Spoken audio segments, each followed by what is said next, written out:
Alright. So, the last stream went out for whatever reason. So we're going to try again, and hopefully it'll be good.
Alright, putting points on the board, it's like basketball style, you know what I mean? We put the points on the board, and then shit happens. Had people here, they already left. Alright, well, as you all know, it's 2022. If you're living 1 year behind, it's actually 2023. And, we're just trying to do some good stuff, I'm trying to rebuild the channel, trying to truly rebuild, because it's starting from scratch, It's a brand new show and a brand new experience for folks. We're going to be building, as my boss used to say, we're going to be building the brand. Yeah, we're going to build the brand. He was a real testosterone guy, If he wasn't, smoking a cigarette or hitting a woman, he didn't know what to do with his life. He was or lifting weights, It had to be one of those three things, or driving a sports car, He was a man, to a degree that I think it bothered him that I would just talk shit to him. Because I'm a piece of shit. So I would talk shit to him, I'd mess with him all the time, and I felt like he thought, in his head, and I don't know, but I think in his head he thought, how could this fucking nerd come after me when I'm such a man, and just, you know, shit all over me. And it was, you know,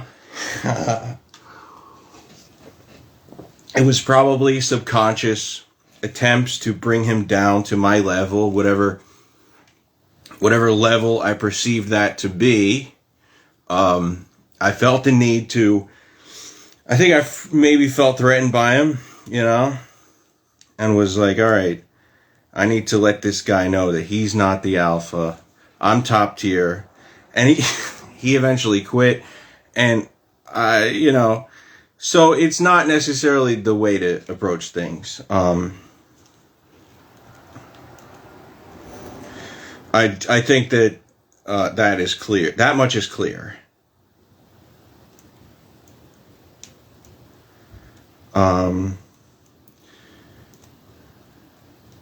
There's a lot of things you could say about me, but saying that I'm nice all the time is not one of them. Now I'm not mean all the time either.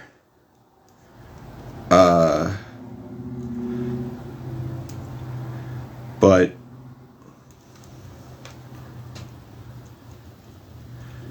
who cares?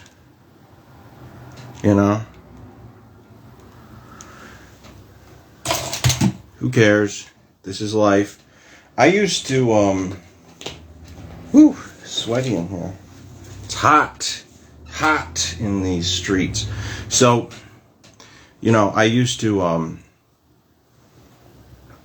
take myself so, and I still, you know, I get caught in these situations. But sometimes I take myself so seriously that if someone calls me retarded, I used to be like, you fucking piece of shit. You called me mentally challenged. You attacked my mental integrity. You said that I was not psychologically smart. I don't like that, you know? And being that way to an extreme, I don't know, it turned me into a person who was upset all the time. So over time, with comedy, joke, you know, all that kind of stuff, I had to develop some ability to try and handle myself a little bit, you know. Doesn't mean and I'm still working on it. I'm still punching towards, I'm still moving forward. I feel like, honestly, I'm like waiting for that next humbling situation, you know, because like I had Steve Reese, he trashed me. That made me take myself less seriously. I had the Red Bar fans trash me. That made me take myself less seriously. Those were like two big events where I was like, all right. And then Ian Ellis did that a bit, and that kind of made me take myself less seriously. And I just feel like, yes, bullying is hurtful and mean and wrong. So I'm not going to condone it. What I am going to say is that sometimes, some percentage of the time, when people bully you, what they accidentally do, or intentionally, depends if they put thought into it, but oftentimes it's accidental, and what they accidentally do is make you stronger, because you realize is, oh, that guy called me a worthless piece of shit who should die right now, and I'm still here. So he actually didn't do the thing that he thought he was going to do. So I think the sticks and stones mantra is good if you can use it, apply it to yourself. You know, if you apply it to other people, if you apply it to other people in the wrong way, you might give yourself permission to be as shitty of a person as you want. But if you apply it to yourself and you think, you know, sticks and stones, people can't actually hurt me with their words, it's all bullshit. You know, that's not the way it's said. You know how it's said, but I don't need to repeat it for you. I guess I could. Sticks and stones break my bones, but words can never hurt me, you know? That old thing. I don't know why I did that stupid shit. I feel like Opie when I do that stupid shit with my hands. So I don't want to be Opie. I want to be top tier. So, I guess what I'm saying is that when you want to actually be good at what you're doing, you want to get to another level, you want to be confident, you want to make it, something you do is you tell yourself, like, okay, people can't hurt me.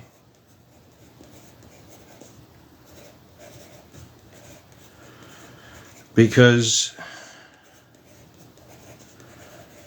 you know, you don't want to be that kind of person. You don't want to be the kind of person who, I mean, maybe you do, but I don't. I don't want to be the kind of person who lets other human beings have control over how I live my life, right? I don't want people to be able to hack my feelings by their words. So, really internalizing that sticks and stones mindset for yourself is good. Where people go wrong is when they see someone else sad and they say, you know, sticks and stones. It's like, you know, you can I think it's possible to accept in yourself that you're a resilient person who can handle anything, while also not having that expectation for other people. You know, you don't have to think that other people should also think that they are so great. That should, you know, ideally, everyone in the world would be able to take a joke, but that's just not the world we're in. So until people can have like resilience training in school, anti-bullying training in school that's actually effective, until that happens, I don't really see things going too far. You know, like maybe if one period of the school day was dedicated to mental health, like personal reinforcement, self-esteem, all that shit. Maybe if that happened, maybe we'd have more winners in the world. People succeeding in life, you know? People that aren't aren't in the loser's mindset side of things so much. Because that's what really seems to take over. I've noticed is just so many people are just thinking about what's going wrong, what's bad, what's horrible about themselves, and it's not getting them anywhere. You know, they want to do great things, but they're not setting themselves up to do those great things. They're stuck in a place of, you know, failure, sadness. And like I see friends of mine who are stuck in life and they think my life is shit,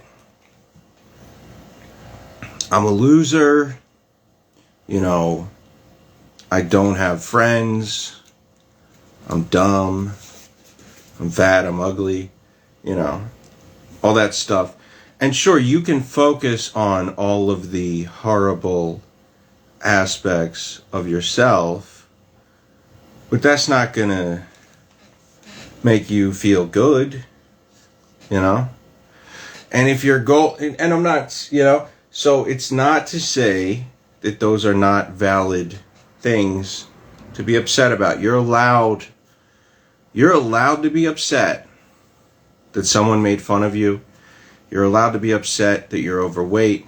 You're allowed to be upset that you don't have the job you want. So it's not a question of whether you're allowed or not. It's a question of, does it make you happy? Are you actually happy being the person that gets upset all the time because their life isn't going the way they want it to? Is that giving you the life that you are looking for? Or is that perception making you feel worse? You know? Like a guy who lives in a one-room apartment can think, you know, this really sucks. I wish I lived in a mansion. Or he can think, thank God I have a roof over my head. And if you take the approach of, you know, being the guy who wants the roof over his head, you know, I think you're going to be happier. If you count your blessings, you know, people say like count your blessings to fall asleep. I do think that that's a way to go. Now, if you're someone who is trying to overcome, you know, if you're a comedian, the biggest contradiction, the biggest confusion I always get is when it comes to comedy. How do you stay edgy? How do you stay funny? How do you stay entertaining and be, you know, somebody that people want to watch, while also being someone who doesn't go against your own values? You know, if your values are being a positive person, thinking about the glass half full, not the glass half empty perspective. That's something that is valid, and I think that I'm looking at that because, yes, it's fun to shit on things. It's really fun. But I don't think that that's... I think that doing that in excess, it stops being just recreational, and it becomes your actual opinion on life. It becomes your real point of view, and you actually, you know, you're always joking about how you're a loser, but some of that stuff actually hits home for you, and people laugh at it, and you're like, oh, they're laughing. It must mean that I'm actually a loser. So you gotta, if you're gonna do comedy, you gotta do internal. If you're gonna do the self-deprecating thing, you gotta do the internal work to make sure that you're playing a character that shits on yourself, but is not doing it so much that you actually hate yourself at the end of the day, if that makes sense. But let's say it's not even about the fact of like, oh, being positive is lame. It's just that it's not funny, you know. It's funnier to make fun of somebody's shirt than to say, hey, dude, you got a nice shirt. There's nothing really inherently funny there.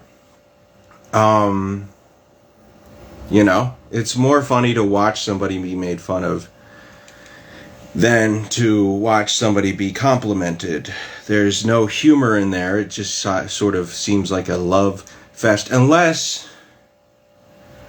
I guess if you were to overdo it, you know, and overly say how great somebody is, then that would be different. I just look at people taking their life so seriously, and I think it's good to take... Alan Watts talked about being sincere but not serious. And I don't know that I've fully grasped what that means, but to the extent that I have, I do like it. Because for me, what it means is if you're enjoying your life and you're not worrying, you're going to be happier. And it doesn't mean you don't want to make sure you pay your rent or you pay your mortgage. It doesn't mean you don't want to make sure that you're taking care of your health and you have money in the bank. It doesn't mean that you don't want to make sure things are going right. It just means that you don't want to take things so seriously that you're crying at night and you can't sleep and you can't do anything in a legitimate way, because if all you're doing all the time is obsessing over everything in life, there's no way you're going to get to a happy place, There's sort of this like romanticized mindset of the perfectionist who creates and they suffer for their art. I get it, but you gotta be able to turn off the suffering at some point, because if you're a 10 out of 10 stressed about making it and doing a great job, you'll make it and you'll do a great job, but you won't be happy at all. You will just think, okay, wow, I got 1 million followers on YouTube, but everyone in my personal life hates me because I'm a type A personality asshole and I don't like anything in this world. And it's legit, it's true, it's reality. If people want to think differently, they shouldn't. They should think exactly in that way. So I want to, before it dies, I would like to get the YouTube show on the air. It's going to take a second, but basically, it's, let's see. All right. So I'm working on building up the YouTube channel. Bustėrs Prime is the YouTube channel where I post all this shit. We're at a very humble 7 subscribers. So, speaking of things, I was talking about things to humble me. That's another thing, starting over with YouTube. Let's see where it takes me. And here I am, got 7 subscribers, and, it's rebuilding. And if you don't fight and you don't feel the need to be a big deal, to have a big high number of viewers, you start to feel okay, If you need to have 1 million subscribers to feel like a worthwhile person, then there's evidence that there is an imbalance there and that something is going wrong. So if you can accept where you're at, that is ideal. Now, it doesn't mean that I don't have fantasies of having that 1 million subscribers. I certainly have. But what it makes me realize is that there's kind of a desire there. There's a need to fill some kind of emotional void, and that's not really a healthy thing.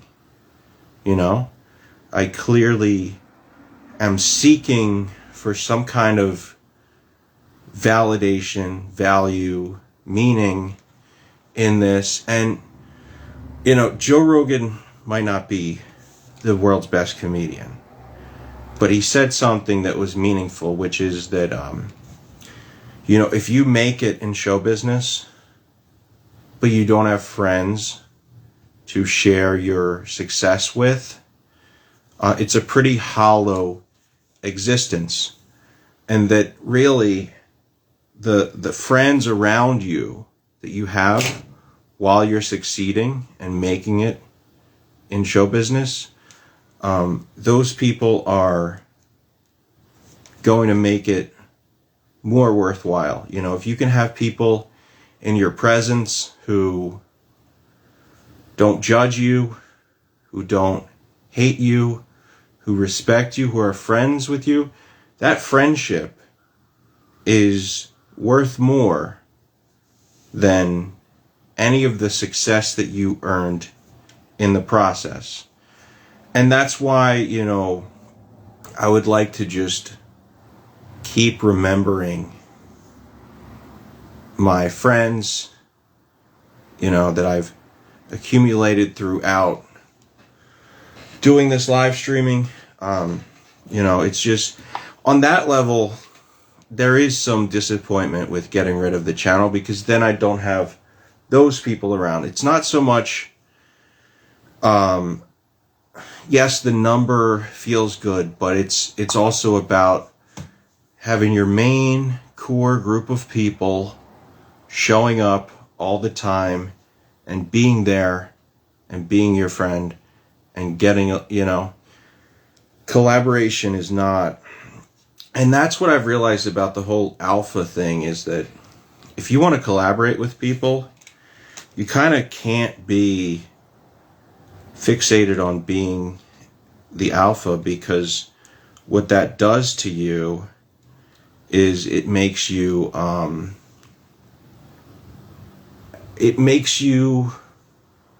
disliked by people. If you hit it too hard, I'm not saying you can't do a little bit of it, but if you are focused always on telling people, I'm the leader of this operation, I'm in charge, I'm the shit, you suck. If you do that too much, you're going to alienate people and you're going to lose it. So it's got to be in a balance where you have some control of your operation while simultaneously not letting it go crazy. And that's the bottom line. That's the truth. So let's check in with the Reese Company. By the way, like, comment, and subscribe. It helps the algorithm. Got these folks, these guys. Oh, had them for a second. People who really want to have a good time won't come to a slaughterhouse. And we've got entirely too many troublemakers here. Too many 40-year-old adolescents, felons, power drinkers, and trustees of modern chemistry. It's going to change. Be nice. That ain't working. I want you to be nice. That ain't working. And you'll both be nice. So much as my wife was a giant. But, I want you to be nice. Until it's time to not be nice. No, I'm pretty sure that's the way you do it. The Reese Company. Alright. So, this is their show. They're broadcasting worldwide.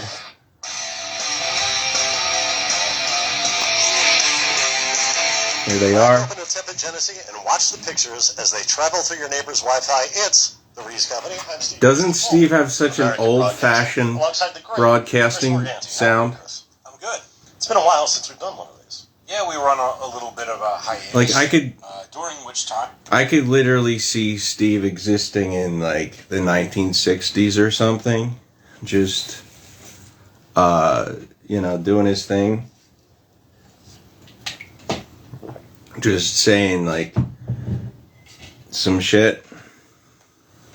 you got married. I did. Thank you for joining me for the big day, and my wife. We had a fantastic time. It was great to see a lot of people we don't get to see too often, and everybody seemed to have a good time. I know I had a great time. Jim, what'd you think? Jim ghosted the wedding. Jim couldn't be bothered. Yeah. He had other things to do. More important, I take it. I You had an interesting wedding ceremony. He's got his golf. Did you like the ceremony? He looks like a golfer and a Yes, golf course was, at the same time. The guy who married us was a very good friend of all of ours, Eric Todd. Yes, Eric you've heard of him Todd. on the show. Host of This Week in Charles Bronson. Yes. Yeah. So, check that Eric out. Todd This Week in Charles Bronson. He was the host of the Eric Todd cast. And what he does is he's an obsessive of the late actor Charles Bronson. And each episode is dedicated to either an interview with someone who co-starred with Bronson, or the Eric, dissection of the Charles Bronson. I've had my ups and downs with Eric What we Todd. typically do here is dissect made-for-TV movies. Right. Now, last time we didn't do that. No, instead we dissected an individual. Yes. Very well. We were just talking about this before we went on the air. He's sad, but also hateable. Yes. It's an interesting combination. And he wants you to feel bad for him so much, it makes you dislike him. Yeah, I didn't want to dislike him, Right. but I do. Yeah, a lot. Wait, I gotta hear what they're talking about. Now, what we typically do here is dissect made-for-TV movies. Right. Now, last time we didn't do that. No, instead we dissected an individual. Yes. Very well. We were just talking about this before we went on the air. He's sad, but also hateable. Yes. Ha! It's an interesting combination. And he wants you to feel bad for him so much, it makes you dislike him. Yeah, Wow. I didn't want to dislike him, Right. but I do. Yeah, a lot. I gotta know who they're And, talking how we about. found this guy is last time we watched a Pittsburgh public access guy, which is the guy we're going to be talking about. We saw him get prank called back in the 1990s. So let's see a little of this again. Let's remind the folks how this began. I really do. Well, I really like Minnesota. You're entitled to your opinion, John. I know. Everybody's saying Minnesota and Denver. I don't think so. I think they're both going to choke, both of them, because they're coming in with this high hopes that because they had such a great regular season that they're going to win. I in know the that type playoffs. of guy they're Doesn't work talking that way. about, by the I way. don't think they're going to come in with the intensity and the willpower to want to win the game. I think it's going to be Atlanta. Atlanta's a well-coached team, and so are the Jets. And both teams have come to play over the last few weeks, and I think they're going to do it again. Yeah, but you're a fat fuck. All right, thanks, John. You're a fat fuck. There's the argument the callers make. Counter argument. Yes.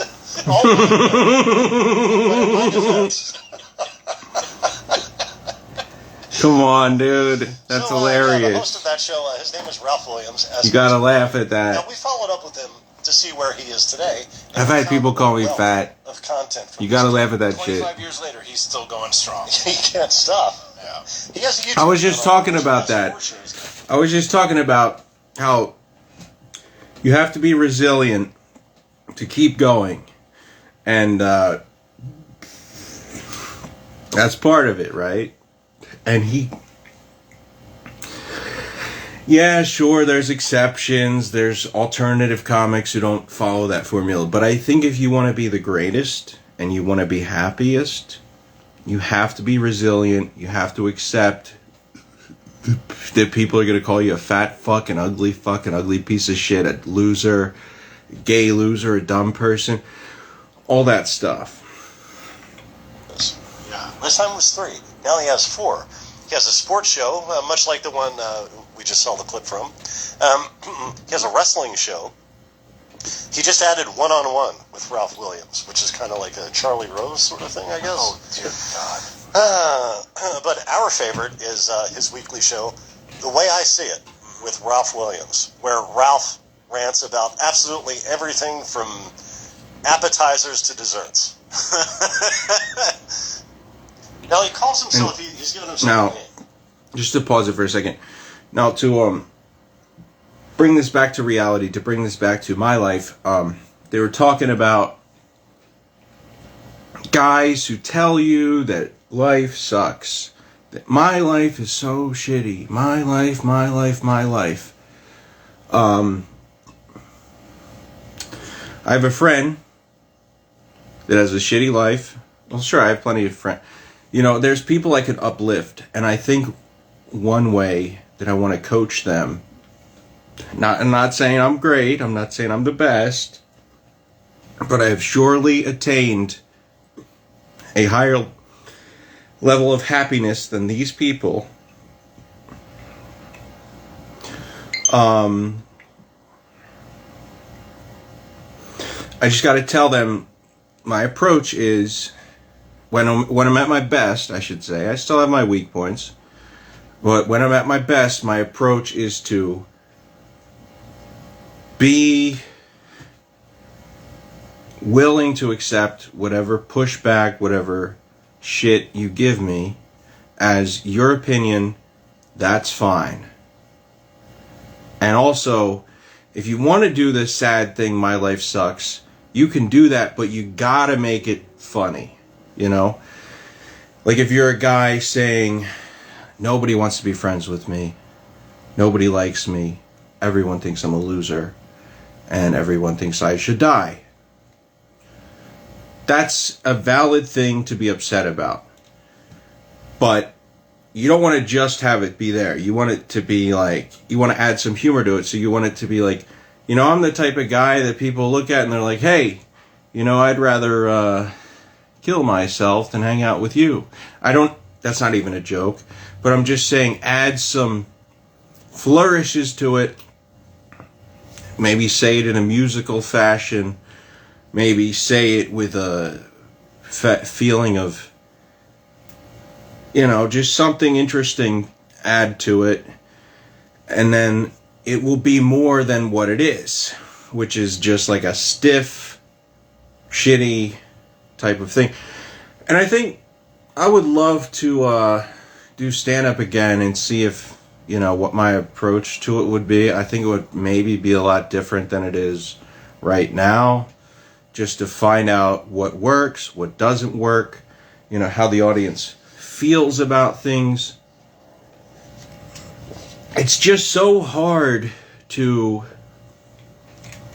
It was hard to motivate myself to go out and do stand-up before, but it's even harder to motivate myself to go out and do that now that live streaming exists, because I start to think, well, I can get a lot of that, not all of that, but a lot of that kind of validation at home.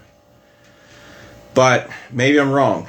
Maybe I would find that being out in the world would actually give me more of a, you know, confidence.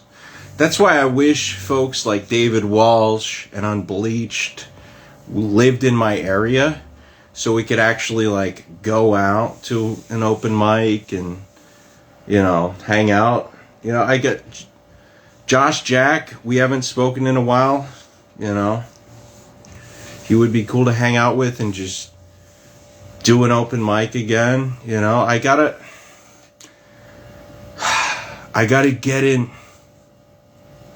get people in this world that are interested in doing the things that I'm doing, you know.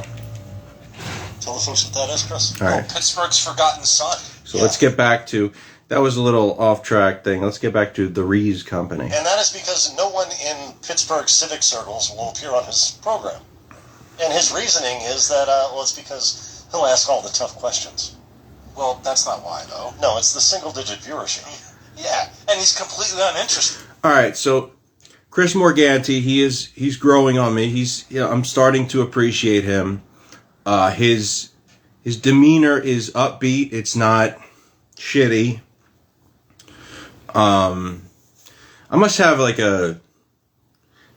a bald phobia or something, or bald hatred, because, you know, at first I was like, fuck this guy, you know. Why would anyone go on his show? So I think he gave himself the wrong name. Pittsburgh's Forgotten Son. It's not apt. Check out this screenshot from a recent episode of Talkin' Wrestling, with Ralph Williams and his co-host, Smokin' Jim Frazier. They're doing good with the now, that reminded visuals. Me of a bit that Leno used to do on The Tonight Show. Okay. Called Iron J, where he uses Does it get better when it gets a closer? certain lens and a zoom in to make himself look like a meathead. Yeah, I guess I remember that. Yeah. That is closer to Ralph Williams than anything I've ever seen. Now, we saw him in the 90s there, and I think it was more the late 90s. Yeah. We figured it out from the football games they were talking about. But Cream so ale. 25 years ago, he was well dressed. What is cream ale? What appeared like a He's drinking professional something called studio. cream ale. Look at the Have you ever heard of that? He looks like a goddamn mess, and no attempt at any kind of backdrop. We pointed out last week, I guess you can't see it here, but It's cropped, yeah. I at least have a half-hearted attempt at a backdrop with this here. You know, you can see this stuff on the side, but into creating, you know, and I think for the show, Right. yeah. I think that's what I appreciated about folks like Steve Reese was that he was raising the bar, that he wanted to do something that was more than just a show in your bedroom, a show in your living room, you know, things like that. He wanted to actually do a broadcast, and I think people like him, even people like Red Bar that I don't love, have helped me think like, hey, look, let's do this for real. Now, I do want to say this. As I said, I think he gave himself the wrong nickname. He looks more like Iron J than Pittsburgh's Forgotten Son. So I think Ralph Williams, the name he should have gone with, was Iron City J. Yeah, that's a good suggestion. I have a suggestion. He should go by Ignoramus, because that's what he is. We'll see. We'll see some evidence of that. I should mount it right here if I could. So on our previous episode, we heard Ralph in a segment that he calls Life Stories. He told a tale about having a birthday dinner at a place called the Wheelhouse at Rivers Casino out there in the Three Rivers City. He had to wait for a table. Right. Now, it's Wheelhouse policy that they'll text you when your table's ready. So, Ralph rode in on his mobility scooter. That's another element you have to picture every time he tells a story. He wheeled in and started flashing his phone and saying, look, you sent me a text, my table's ready. And what turned out to be the case, Chris? Well, it's our interpretation of, your interpretation of what you think happened, is that he was using a text from the year prior to try and fool them into seating him more quickly. Sooner, yeah. But mind you, he's already seated the entire time in his scooter. It's not like he's standing up and, hey, I'm tired. Yeah. I've got a bad knee. He's already sitting. He brings his own, he brings his own furniture. So, that's what he did. And they pointed that out to him. So and he reacted this, they called me a liar. You know, this whole thing with the Reese company is just reminding me that giving a shit isn't cringe. Caring isn't bad. Just because the normal tendency of the average person is to think that something is lame to give a shit about, doesn't mean that it's actually true. And we can see through these clips. Because I agree with your take on it. I believe that is what happened. That's exactly what he did. Yeah. So, I have an erratum from our last broadcast, Chris. Oh, okay. As we were talking You about... called me the great Chris Morganti? or as you put me on our Facebook description, simply the. When's that going to be fixed? I don't know how I did that. Simply the? I meant to get to that. As of today, it's still not fixed. Okay. So By the time people hear you say that, it will be fixed. So, we were talking about Iron City J, if you will, and I said he wasn't married. You know, and that's because the woman he claims... What Steve does well is he is able to keep his composure without getting upset, you know. He's able to listen to what people are saying without being overly serious, you know. He's able to take people's jokes, not get upset. So I look at that as like a way to aspire to be. Is only in a relationship with him, according to her Facebook status. But I stand corrected. What's up, Ralph whitest did marry guy? this spring. You want to hear a little about the big day? You know, what I'm guessing, Steve, is that she's so tired of all his podcast shenanigans that she stays as far away from social media as humanly possible. And she hasn't updated her Facebook status in a long time. Let's hear about the big Williams union. Continue for everyone to toe the company line. Just keep it up. I'm sorry. That's Pause, the way please. I see it tonight. I'm already lost. Toe the company. Who's he talking about? Towing the company line. Oh, I don't know. I don't think we're there yet. Oh, okay. Okay. I may have started this clip prematurely. Gotcha. All right. Next on my life story. Ralph Williams. My wedding. My My wife. wedding was great. I had really good catering, good flowers, and some of my good friends and family were. Well, I didn't. My family. My dad, unfortunately for him, he doesn't have any legs, so he can't drive. I didn't have the money to bring him up here and put him up in a hotel. I can't put him up here. My place is not big enough to put a My third place. person in here. When you're a fat guy saying your place isn't big No enough. accommodations for Dad. Yeah. All right, let's hear a little more. Okay. So I would have to put him up in a hotel. I didn't have the finances at the time. I would have had to drive 4.5 hours down to Baltimore to go pick him up.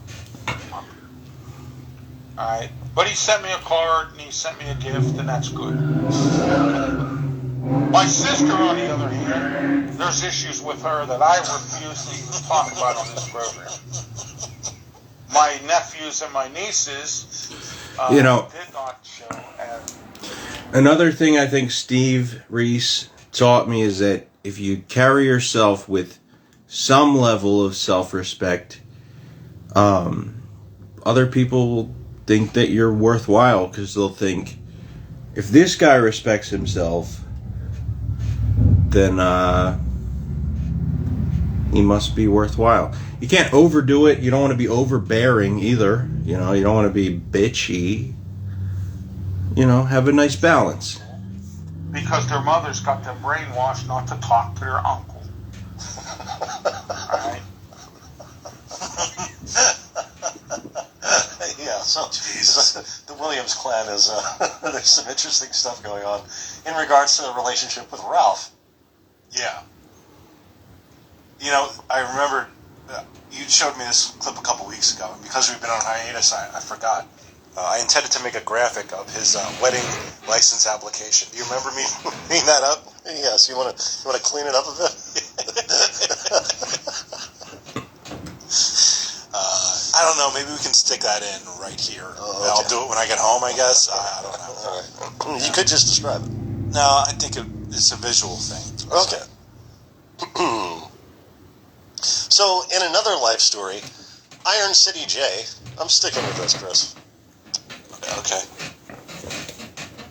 Yeah, I mean... I'm like Nancy Grace trying to brand the subject. Mm. Like Top Mom. Remember when she tried to call Casey Anthony Top Mom? She was... You know, she was the original Ralph Williams. She was so hateable. Casey Anthony. Yeah. Yeah. Who's more hateable? Yeah. Well, I don't know. This is a good, You have to think about it, don't that's you? a damn good question. You should put that on Facebook or something. So, Anyway, what were we talking... Oh, Iron City... Wait, what was it again? Iron City J. Like Iron J, the Jay Leno I character. gotcha. Yeah. Well, look, we try and... Just like when we review movies, we don't just tear them down. We try to offer constructive criticism. So, if he ever sees this... And I have a feeling eventually he will. Yes, there's no doubt this is making its way to Ralph's inbox. So he tells another life story out of his life. That's part of his show. That's one of the segments. He has the blast where he complains about people.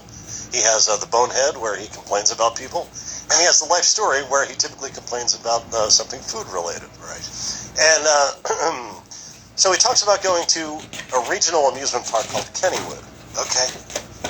Now, Ralph occasionally calls for a boycott of Kennywood because they don't have reduced prices for the handicapped. All right, let me get a table. Okay, let's hear it. Okay, but hold on. The reason he went to Kennywood this time.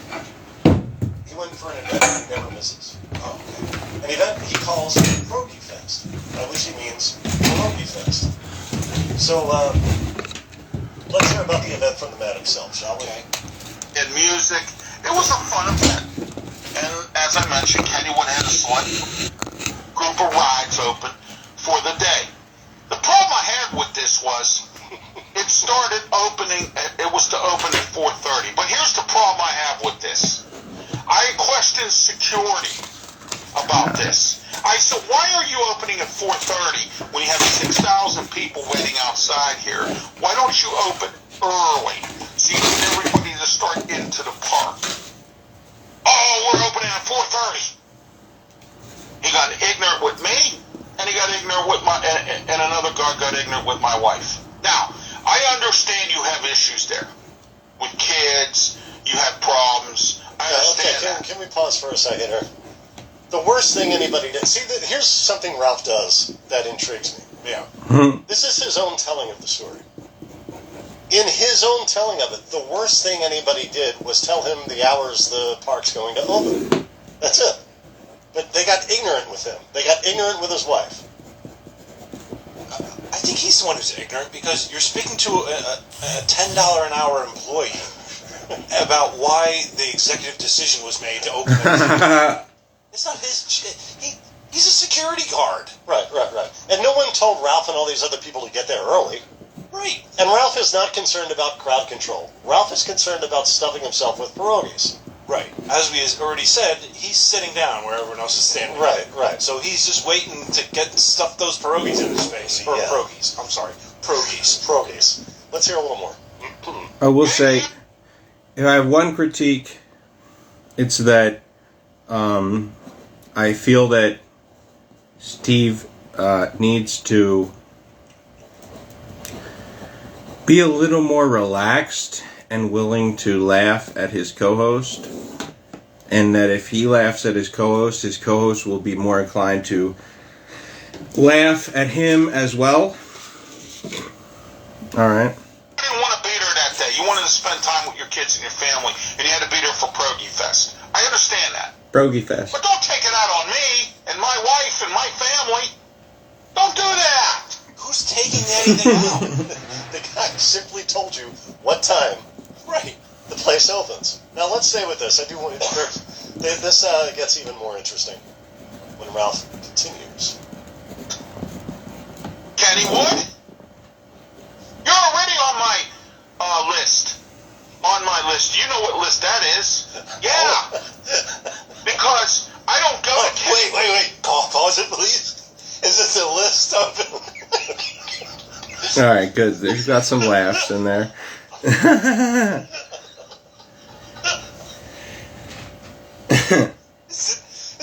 it the list of places where they had to close the bathroom after you used it?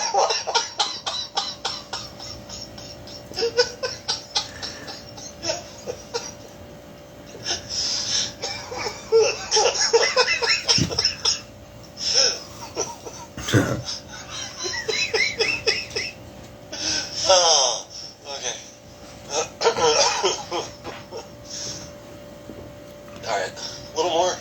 The only reason I went this time is because my wife and my mom wanted to go. I'll go once a year and I'll pay the $35 to go and eat pierogies. I love pierogies.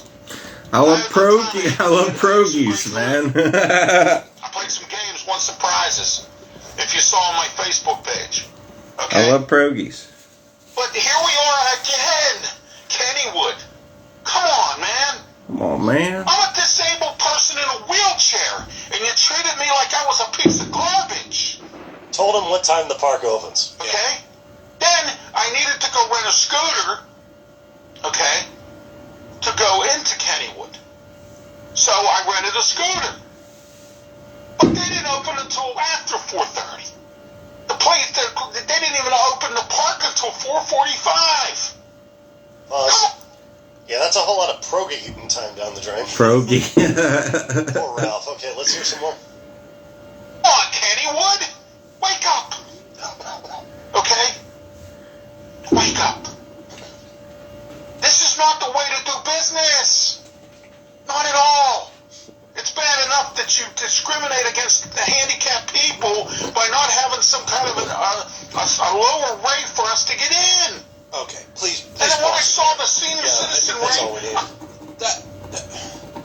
It's not discrimination that they charge you, that they treat you exactly the same as everyone else, right? Charging you the same amount. Yes. How is that discrimination by treating you?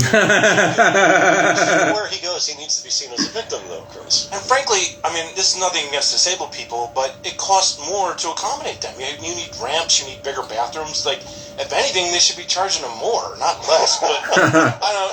That's true. It's nothing against disabled people, just him And specifically. also, consider that, okay, if you can't get on rides, perhaps an amusement park isn't the place you ought to be.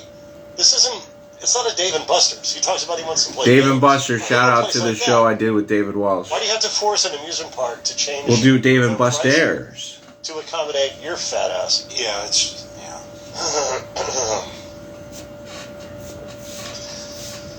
All right, so earlier that month, Ralph went to another festival. Okay. This time it was Rib Fest. This was at another location. Now, Chris, how do you think it went? Do you think Ralph was best pleased or not best pleased?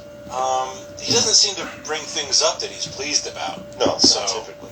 I would guess he's not. I don't know if I saw this clip. I may have skipped this Let one. me ask you this: do you think he might have been wronged in some food-related way? I believe that he believes he was wronged, but not that he actually was. Well, let's find out. all right, some of the Progy vendors were Oh, I'm really sorry. high. This is the next clip, Jim. Wait. I'm sorry, but can we see that anyway? Okay, let's hear I'm about interested in that. the Progy vendors. Can't get enough Ralph Williams. Okay, there was one that wanted $11 for 3 Progies. Okay, but there was a food truck there that I really didn't get a chance to take a look at because the line was constantly long all the way to the end of the night. And they were offering 12 Progies for $12. That's $1 a Progie. And I heard they were pretty big, too. Check the math on So that. maybe that's why the line was long. And then there was these, you had this Oriental stand that was open. You had a guy they had this barbecue stand. Oriental. Kennywood Who had still Thunder says Rides. Oriental in They 2023? had, the steel curtain roller coaster. They had Thunderbolt. Never mind. They even had This is going nowhere. I should have known. It wouldn't go anywhere. But I don't know. Well, are we ready for the next one, Jim? at the Rib Fest, it was, they took cash, and then you had a whole bunch of folks at one booth and someone at another booth. The food was good at the one I went to. I can't remember the name of it off the top of my head, and I'm really not worried about it. The ribs were good, but it was a little pricey, and then I paid $5 for macaroni and cheese, and I gave Can't do myself that. a little baby portion. So, I said something about that, and they didn't rectify the problem, but there were certain people that they were giving... What? They didn't rectify the problem of giving you more than you... Did he order the wrong size? Is that a possibility? I'm wondering what he considers a baby portion. Yeah. A quart? I don't know. All right, let's hear some more. Big portions, too. So I don't understand why you would give me a baby portion. Pause. Yeah, what we stepped on was other people got big portions. He got a baby portion. Sir, come on. Continue. When you give a big portion to somebody else. You know who you are, okay? Pause. No, these people are not watching. That's why they gave him a baby portion. Maybe he is just being constantly disrespected. Just because everyone knows who he is. No one can say it.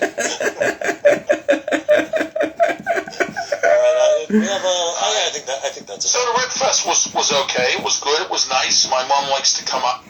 Yeah, he never really complains about the food itself. Right. Just the amount or the time it took for him to receive it. Yeah, or just the fact that they don't cater to his every whim. Now, I don't think we should have to point this out, but I do want to say again, we have absolutely nothing against the overweight or the handicapped. Right. That should go without saying. But when you have a sad sack fat guy at a jazzy complaining about all the things you just heard him complain about, like he's Peter Finch railing against the corporate media network, that's funny. And it's also a little enraging when you factor in the apparent lack of self-awareness. Yeah. So let's go back a bit to Iron City J's Independence Day special. It streamed live on July 5th this year. Do you know why it was delayed a day, Chris? No. He didn't want to interfere with anybody's barbecue plans. How considerate. Because to him, this is mandatory viewing. But we watched it in October. Yes. People can watch it whenever they want. Yes, it's an on-demand medium. Now, he does these shows live, but it's not as though the entire city of Pittsburgh, or the entire world even, in his mind, I guess, is just sitting by their computers refreshing for an update. So he poses a question to his audience of millions, which leads to a digression about vegans. Now, let's hear what he has to say about that. Do you cook out? Do you, when you make burgers and hot dogs? Oh, okay. I don't make that stuff because I'm a vegan. Okay, I don't have a problem with you being a vegan, but I have a problem when you're going to sit there and criticize what I cook at a cookout. Pause. Okay? That's fine. No one's ever criticized you. No. You see, I wonder if he even has people who would come over. I don't know. So if you're a vegan, you might not eat steak or not. You just might have some chicken, maybe some turkey or turkey burgers. Something that's filling for a person who's a vegan. And I don't have nothing against vegans. Holy hell. Come on. You know what I think it is, Chris? I think it's been explained to him many times what a vegan is. Because he came upon the term somewhere. Right. And I believe it's been explained to him, but his brain can't get his head around it. Yeah. It's just completely inconceivable to him Right. that someone would choose not to eat animal products. Surely you would at least eat chicken or turkey. I mean, I get it, you don't want a steak, but... It's just that they don't like steak. Bacon till the day is done, but steak, forget it. Seriously, I used the word before, but he's an ignoramus. But he's so adamant. You know, his whole thing comes from, he's not trying to be lighthearted and comical, like we attempt to do with this show. His whole thing comes from a place of authority. And yet he's so unknowledgeable about things that you can't be an authority on anything when you're this dumb. He doesn't have any kind of credibility. Right. But he's forgotten. He's not forgotten. You're just not, you don't have a seat at the table. Yeah. I feel like he was, even though he was getting prank called, he at least seemed to know something about football. Maybe he played in high school. I don't know. He should have stuck to sports, I think. He does a wrestling thing, too, right? I mean, that's sort of a sport. You know, like, he probably should have stuck to that instead of these general musings of who's disrespected him in the food service industry. Well, wait to hear about this. This is an unprecedented level of disrespect. Oh, no. He received back in June. He attended a gathering. What do you hear this? Unbelievable. I was at a graduation party on Saturday at the Upper St. Clair Country Club.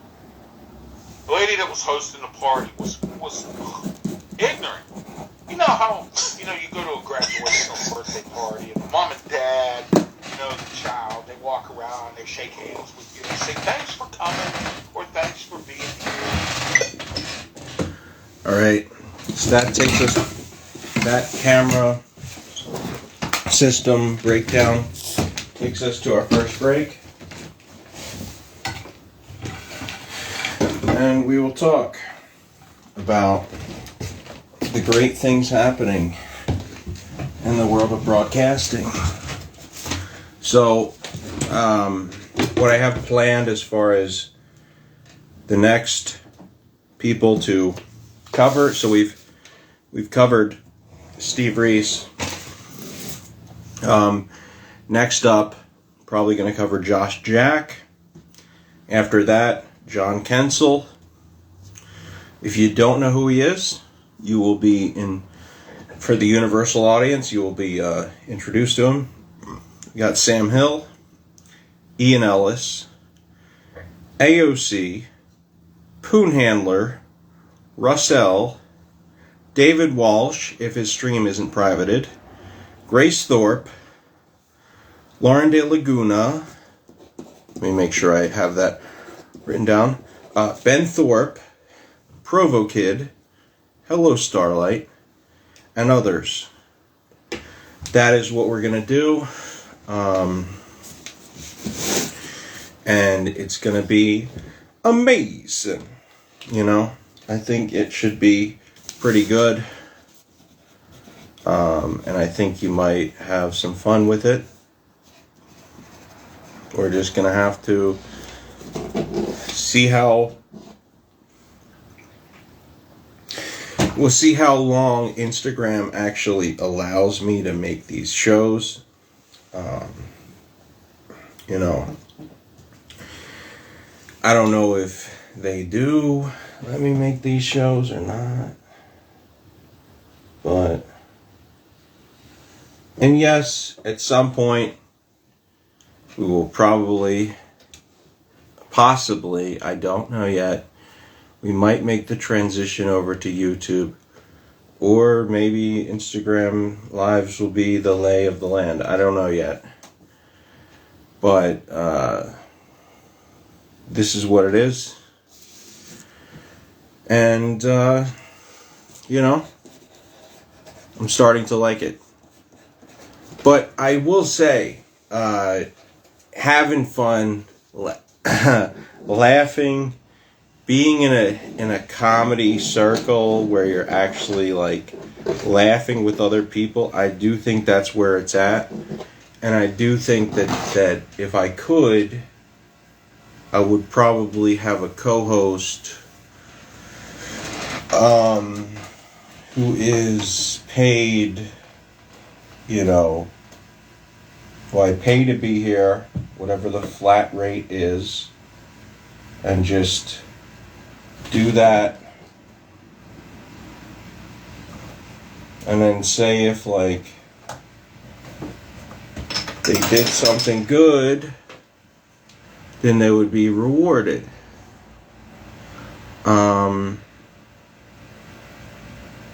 Like my dad used to do this thing where he would secretly reward me for doing things.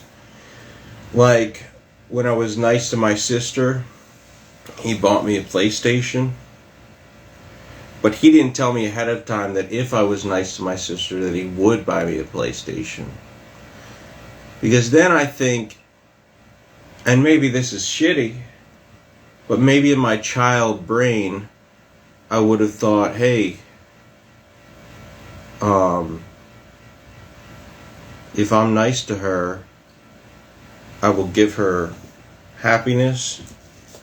I will, you know, I would have thought, oh, I'll get a PlayStation. Like, I would have thought that, and that would have made me happy. But I don't.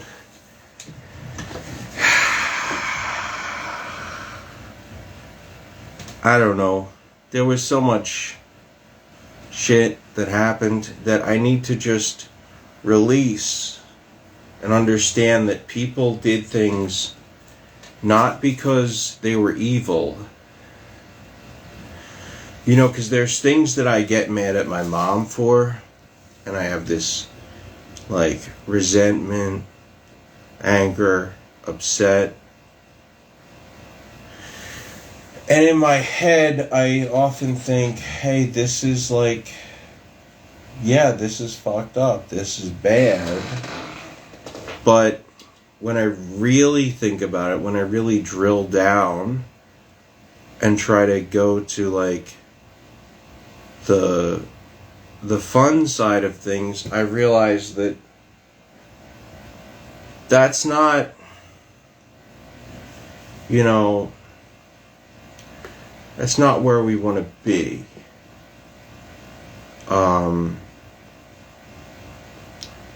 You know,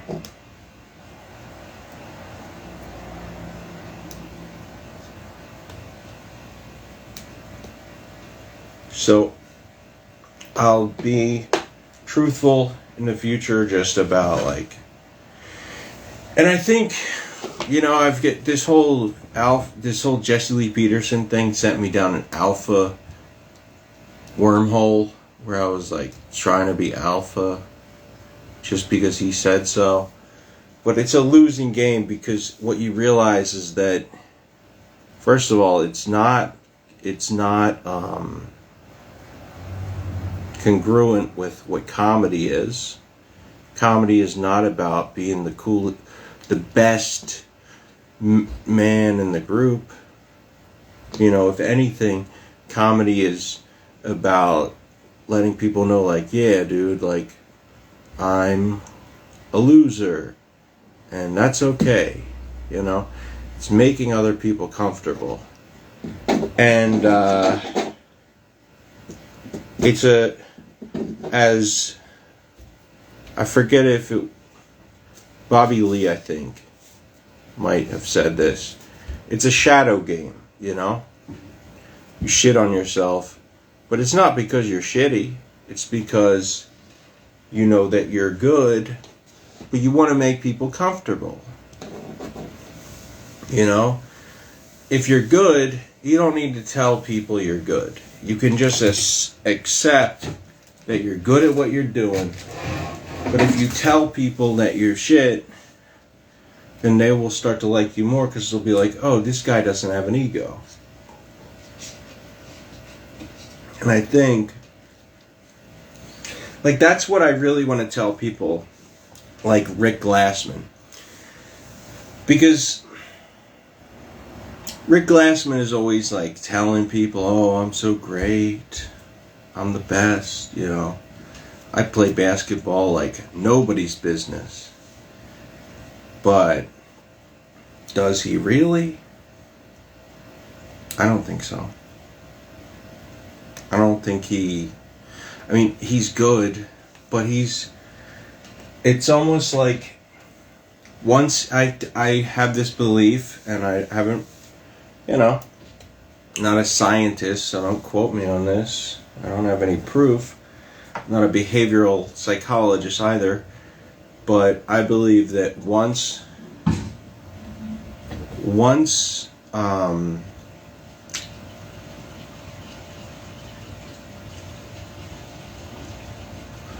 Rick Glassman really succeeds to like a high level in stand-up, or gets to a level in therapy where he accepts himself, if either of those things happen, or both, then I think he will finally get to a point where he thinks, oh, alright, I am an acceptable person, I am a reasonable person, and I don't have to pretend that I was the best in the world at basketball, because you know what? I'm damn good at comedy. Or let's say it's like women are more interested in him, or once he figures things out, I think he'll let down his walls and be happy. That's the optimistic interpretation, you know, and that's that's what I'm hoping for. Because right now he feels the need to like brag and advertise and tell people he's the best and he will always be the best, and that if you think that he's not the best, then you're an idiot. And it's like, all right, man, why do you gotta tell other people in the world that you're good just to validate your own opinion? You know? Why isn't it good enough that you think you're the best, And just to not give a shit, you know, if you could just be like, dude, alright, you think I suck? I already know I'm good. I don't need to tell you. That would be the ideal spot to get to.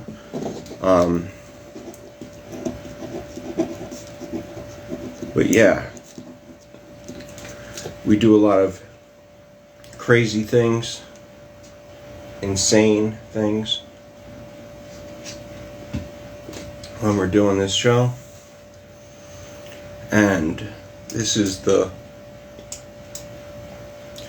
latest version. You know, a lot of folks smoke pot. They say it's amazing. They say it's great. And I feel that too, you know. I feel like it's a good drug for some people. But personally, I'm thinking of moving on to LSD or mushrooms, one or the other.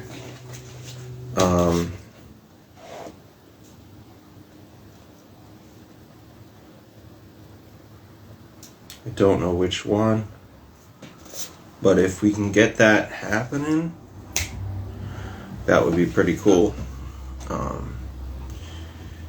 You know, the pharmaceutical companies might not like it, but fuck them, you know. They're not the only game in town, nor are they guaranteed that right, you know. They don't get to just be the only ones in charge.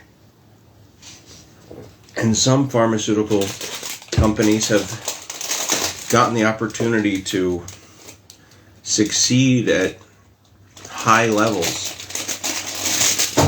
higher than they even should, you know. And it almost makes people go crazy when they see what they allow them to do. So shortly, when we've got it charged up, we'll enter the Josh Jack portion of the program, and we'll see what kind of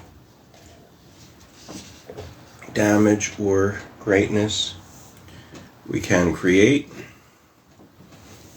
I'm thinking we can make something good. Who knows? We'll see what happens.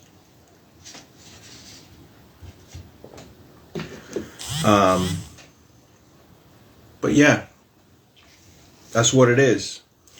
That's what it is, folks. Trying to think of who else I should cover. So, in addition to Hello Starlight, I also thought I might cover Wigga's comedy, as well as Kenny TV and Soup Party.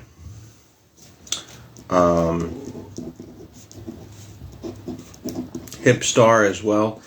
I would cover Red Bar, but really, you know what? I will cover Red Bar. I'll find some clips on YouTube that I haven't covered before, but it's really hard to find stuff from him that I have not seen before, you know.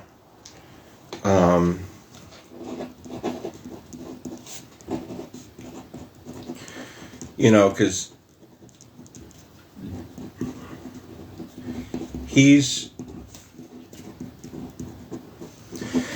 does his show on YouTube, so, you know, when it comes to YouTube, you never know what's going to happen and where things are going to go, but you just hope that it's in the right direction.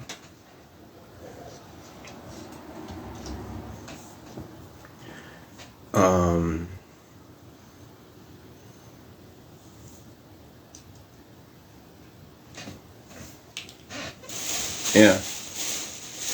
And that's the bottom line. Maybe I should cover Rick Glassman. Alright, so you know what? I basically got all of the streamer. And typically I cover streamers that I know. But if I end up covering streamers that I don't know, the ones that I will end up getting to are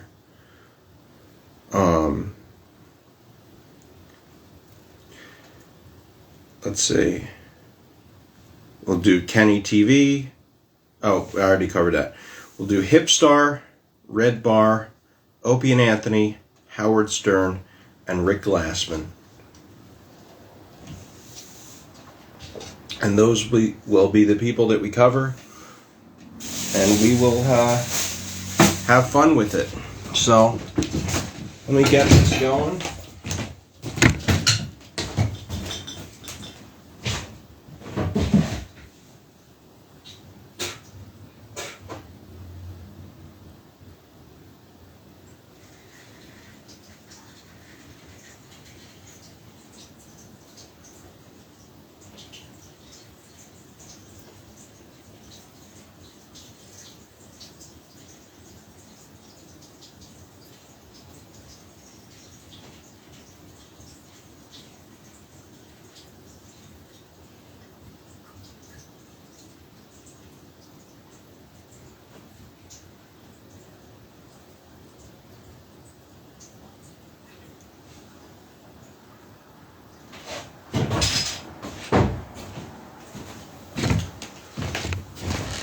All right.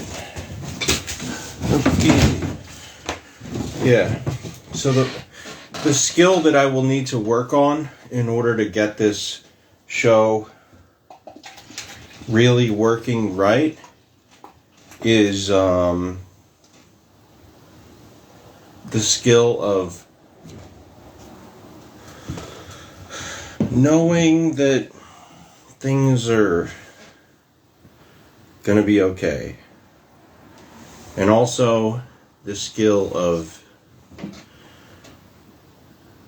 just doing things the right way, caring, being top tier in my understanding. But what was the other thing I wanted to get to?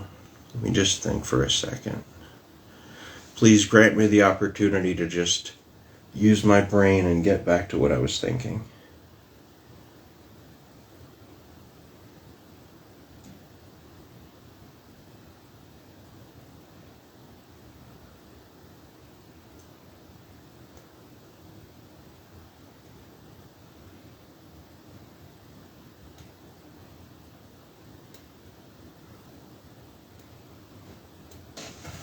I'm not sure. Hopefully it will come back to me later. Don't remember. But,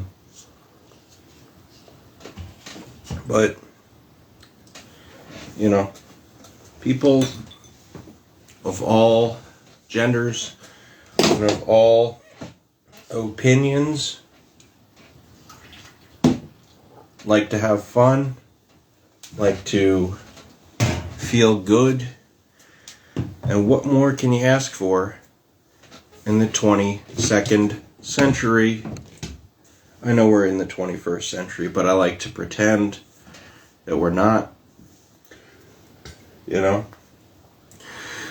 So this first season of the show is going to be very low tech. Look, that's just the progression that it's going to take. Do the show from the phone, and then hopefully the next version of it, you know, maybe season 2 is from a computer, you know, we'll see what happens with that. You know, maybe that's the move, you know, because there's a lot of people who have professional shows on YouTube. It's pretty much a market that is cornered. But how many people have a top tier, high production value show on Instagram? And maybe that's the thing that would get people to just be like, holy shit, this is great, you know, arguing against the detractors. So that's an option, and that's something I want to take into account. We will have to see what happens with that. But, you know, take care. and have fun. And I will be back in a moment, but don't forget to laugh.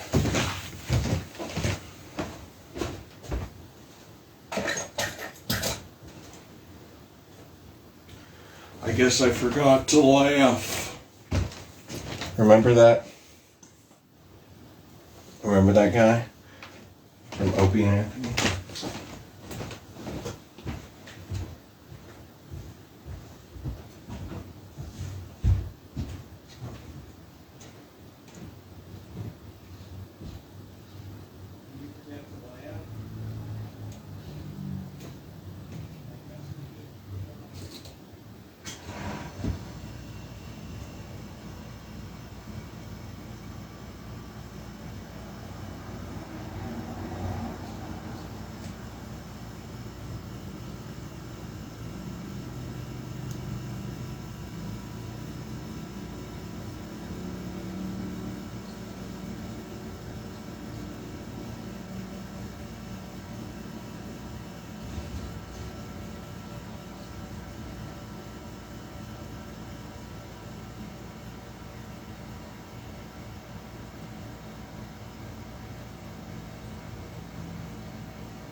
ahead, dude.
All right.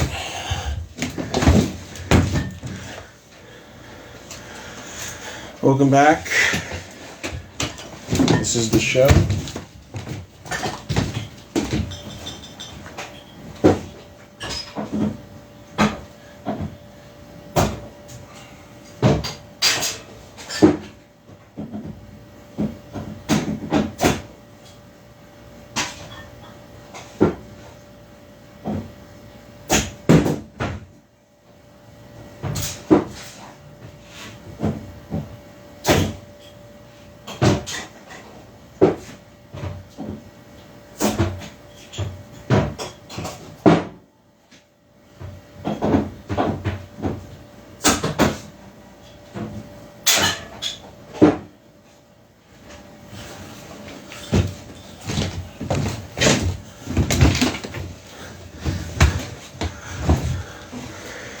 All right. We're back. We're going to cover some more stuff. So, we took a bit of a break.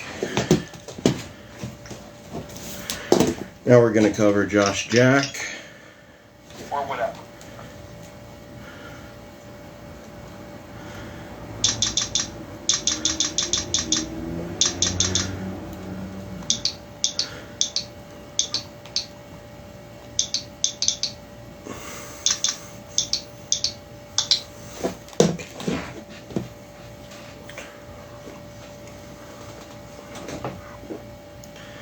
All right.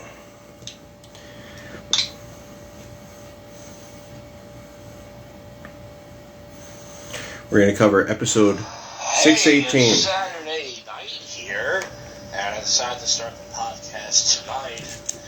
Different audio, kind of a different vibe. To talk about my board week. And then we go to the next segment. You guys know what that is. But nonetheless, man, you want to talk about a week of nothing. I was counting votes this week. That's what I was doing. I told myself I wouldn't do it again. And of course, I needed the money. So pretty much, the video quality is decent. My open mic back, which I never do.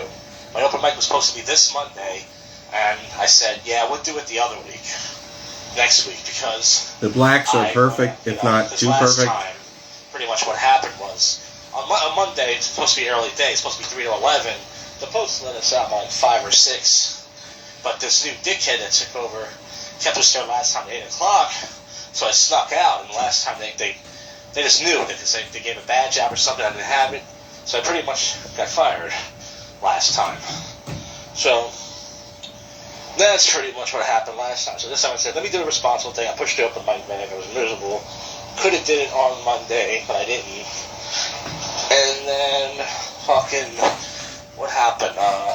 So I didn't get to do anything this week. It was fucking disgusting. It was just so many close-minded people, you know. They're all the same race, if you know what I mean. All joggers. Mostly joggers. Oh, black people. If you want to use that term. And they're just fucking ignorant. They're just talking out loud like crackers and white people. They don't like white people, obviously. They think that they're all bad. They think they're all good.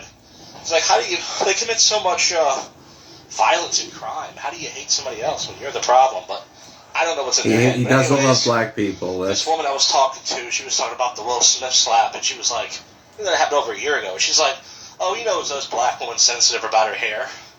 In my head, I'm like, what are you talking about? Like, why do you have to resort to violence, you know? And then she's like, oh, they should have never, people like, they should have kicked him out for what? For defending his wife or something like that? And I said, well, he slapped somebody, he used violence. She goes, so? Like, you can't reason with these kind of people. So anyways, just ignorant conversations like that. It was miserable. They kept us later than usual. They made us clock it on an app. They made us go through metal detectors. None of that stuff happened before. And on top of... Alright, so... It sounds like Josh is angry at black people. Because he's not happy with his own life. That's just my guess. But let's continue. But the worst part was, they made us stay till later, which they never used to do. We used to get out like by 7:30, 8 o'clock. Well, this week, aside from Monday, like for example, Thursday we got out at 11. Tuesday I didn't drive in. We got out at 10 o'clock. I had to wait for the bus for a half an hour. I got home at 11 o'clock, walking back from the bus stop like I used to before I had a car. And I was just like, what the fuck, man? You know? I was like, I'm not doing this shit no more. And then Friday night came, and I was supposed to meet up with the Casey Kev guy from Swire. And then all of a sudden, he fucking, it was 8 o'clock, and he wouldn't let us out. He said, we're going to let you guys out early tonight. It's Friday. Okay. He says, we're usually done by 7:30. Well, what happened? All of a sudden, it's 8 o'clock, and we're sitting there. We sat there for 5 hours and no work. XOXO. I said, fuck this. You know. This is like the alternative Love Park sign. I just fucking... Check it ducked out. I clocked out on the app. I left. I only lost an hour and, 55 minutes? I do like that he shows the city. Which is not bad. I still made money. And that's it. So I met up with Casey Ken at the Cabaret Friday night. We had some drinks. We talked about the next lineup. There was only a couple people at the bar. You know, we talked to them and stuff. It was pretty boring, to be honest with you, but I was happy to be out and just have some drinks. And then I didn't take a piss really bad, made it home, took a big piss, and then tonight I was going to stay in because I was a little hungover from last night and decided, you know what? Fuck this. I'm going to... looking for my keys right now. I'm going to go to Old City tonight. So I left out around 7:30ish, and as I was driving down here, I was in the poop show, I had to take a poop, folks. A fucking big stinky poop. And I pooped before I left the house, too. I was like, I gotta poop again. So, I'm in my car now, by the way, the Jackmobile. And... Okay, so I guess the stuff he's filming isn't live. I'm gonna lock the door. Oh, Jogger's coming. Lock the door. Okay. So, yeah. So I decided, I'm gonna go to Old City tonight. And I did. And, but I pulled over at Wendy's, and I had to take a shit. So I took a shit at Wendy's before the city, I guess, Port Richmond area. Those who know Philly. And then I thought I was done with it. Working now. What is this, the poop show? No one wants to hear about your poops. Okay. So I took a big shit there. And I was really happy because the last 2 times I drove down to Old City, I couldn't find parking, if you guys remember. It was miserable. It took me half an hour. So I drove down, and I found a great parking spot on 3rd, which I don't think I've ever gotten before on 3rd. It's been a long time if I have. So I got a really good parking spot here on 3rd. Usually I park at 6. And I was like, cool. So I went to 7-Eleven. And you guys saw the video blog. I decided to, not a video blog, I decided to create, I had this idea a week ago. And I'm not going to do this every week. I guess I was doing it in my own city. Just try to create a 15-minute video for the podcast, which is not easy. Don't say it's hard. But, I try to get different scenarios and stuff. So I recorded a minute each place, which you guys are watching now. So I went to 7-Eleven. I got me a cup of ice for $1. I poured, it was not a big gulp. It was a concoction of the Jack. Let me put a little bit of vodka in there, probably like a shot worth, like 2-3 ounces. I didn't want to drink too much tonight because I already drunk last night. Oh, by the way, last night I had... this is Josh Jack for the Global. There's a car right behind me. They want me to leave, and I'm not leaving my parking spot. So I was going to tell them waiting for somebody. I'm probably going to get shot. Oh, well. Go stand there and go block the lane. I should have turned my car off. I don't know why I had my car on. Let me turn my fucking car off. This person, I think, is waiting for someone. So, anyways, I fucking I need to wait for someone, whatever. So I fucking last night I had a gin and tonic, and then the bartender said, "Can I make you another one?" And I said, "Dude, they're really strong." And he was like, I won't make it that strong." And I was like, okay, because I got to drive home. So he made me another one, a little bit less strong. And I had 2 beers. So I was really drunk last night. And I shouldn't be driving like down the boulevard. Allegedly, I was drunk. And then you saw the video blog. I didn't do much tonight. I drank my concoction, big gulp style. Get the fuck out of here, you dumb bugle, whatever car it is. Yeah, so I drank my concoction. I sipped it slowly through a straw because if I drink it too fast, I might get a cramp. And I started thinking to myself, okay, now it's time to video blog. Let's start walking around places. You guys saw, I recorded a minute in each place. The only thing that really interesting happened was these guys I took a picture of. They're at that big yoke thing. If you watch the video blog, the big yoke thing, I almost tripped and fell behind me. These guys, look, you take a picture of. So you guys know I never say yes to a picture. But I was like, yeah, I'll take your picture. Give me a second. And then I almost tripped behind myself, and I almost fell. I almost cracked my head. I almost fell on this step thing. Nice. Then I took the picture, which I never do, but I was So I'm a little thrown off because the video is not related to what he's saying. It's just kind of extra content. Not too drunk. I was a little bit.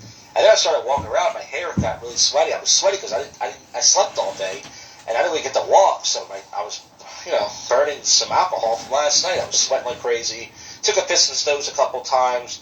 I went to this pizza shop, not big ass slices. Other place, I got a slice of buffalo. Big ass slices. I've been there. It's in Philly. I'm not going there anymore. They're too expensive.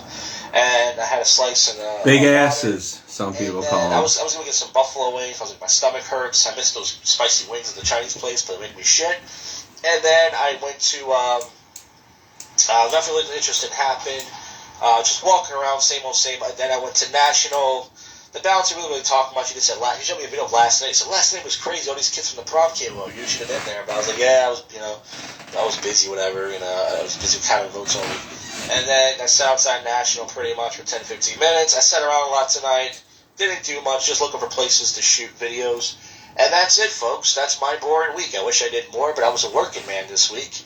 And I need the money. As far as the live streaming goes, well, I'm not ready for that yet. If I decide to take a trip in a few months, maybe I'll go live. But until then, I'm saving my money. Well, folks, that's pretty much my bored week.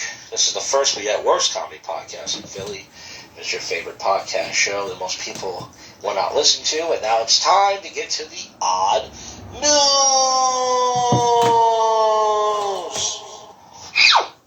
All right, let's wrap this episode up. Next week, another episode of, not this coming week, the following week, I should say, the last week of the month, Tales from the Shit. Of course, some of you know that already, but just in case. Well, let's see what's going on in the odd news. A 3-year-old shoots 2 people in India, leading to arrest of a man wanted for murder. The child was able to access a firearm and fired 1 round.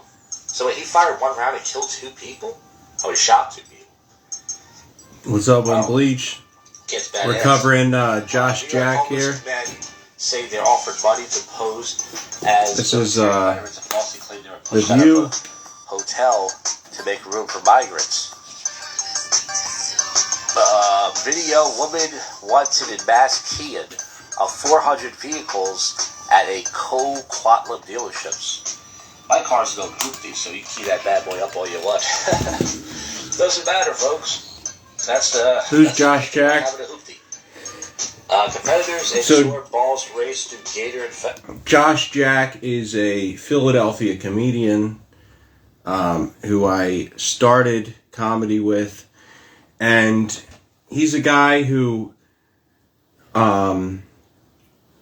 we've had our offs and ons with.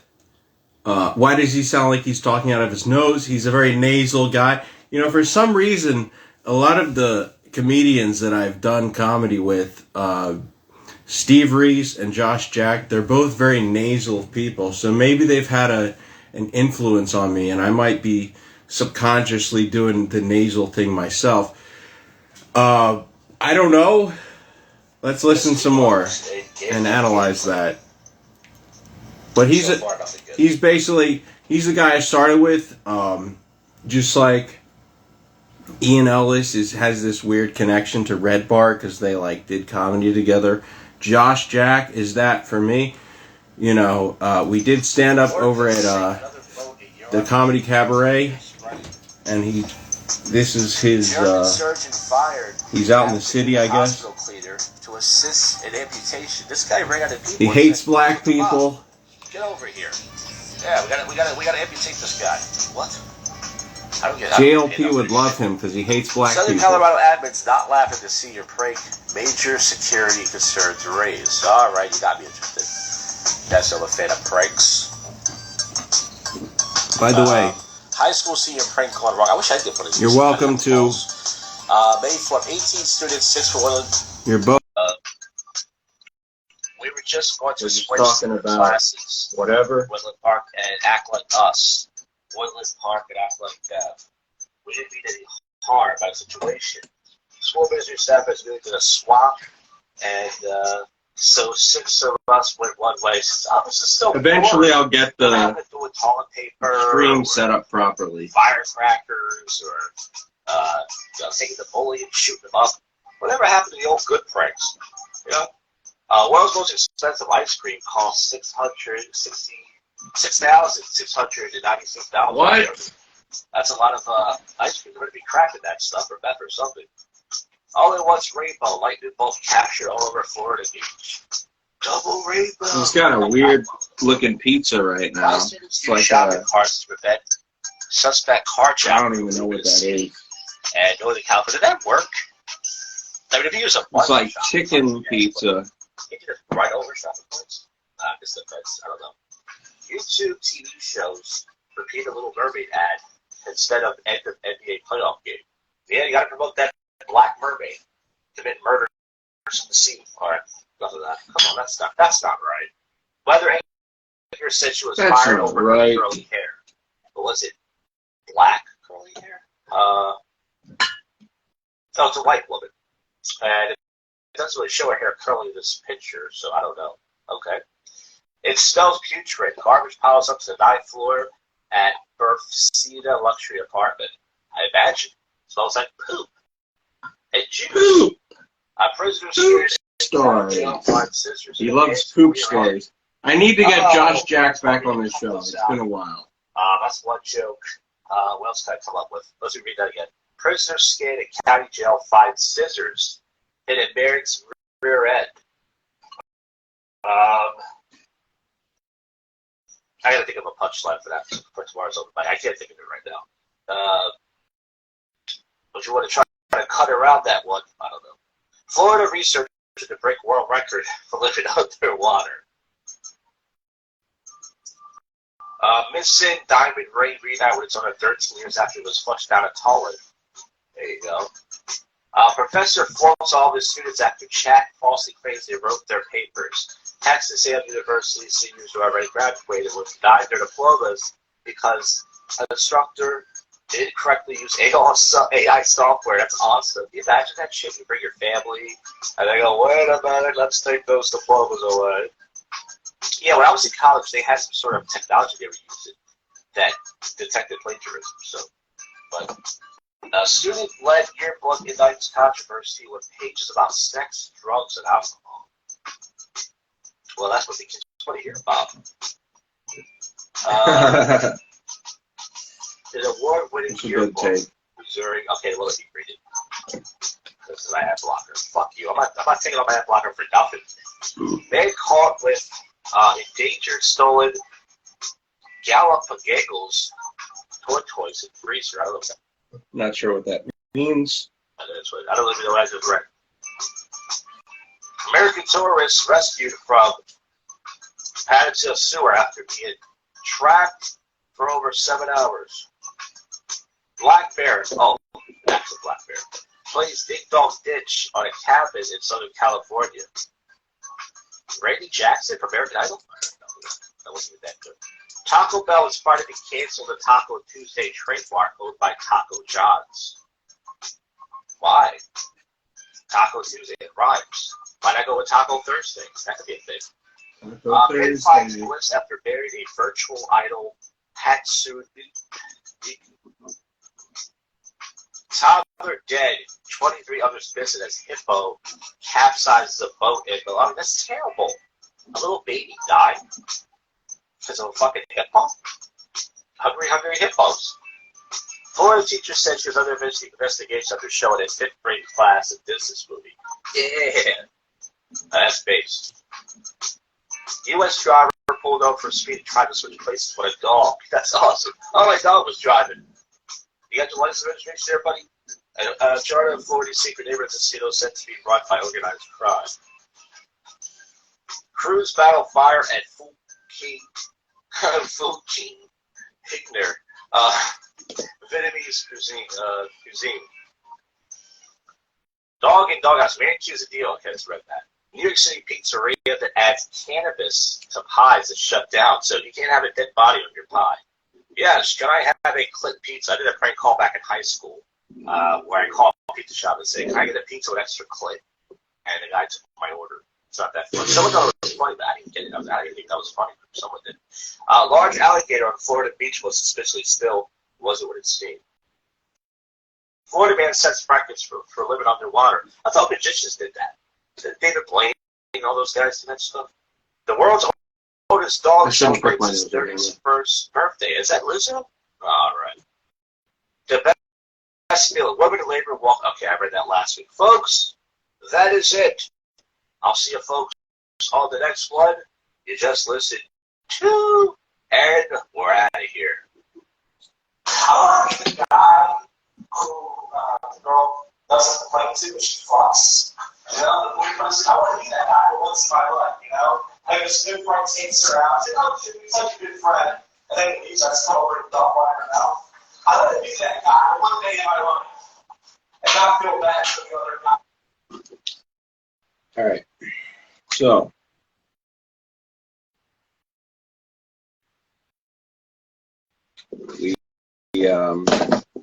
I talked about Josh Jack.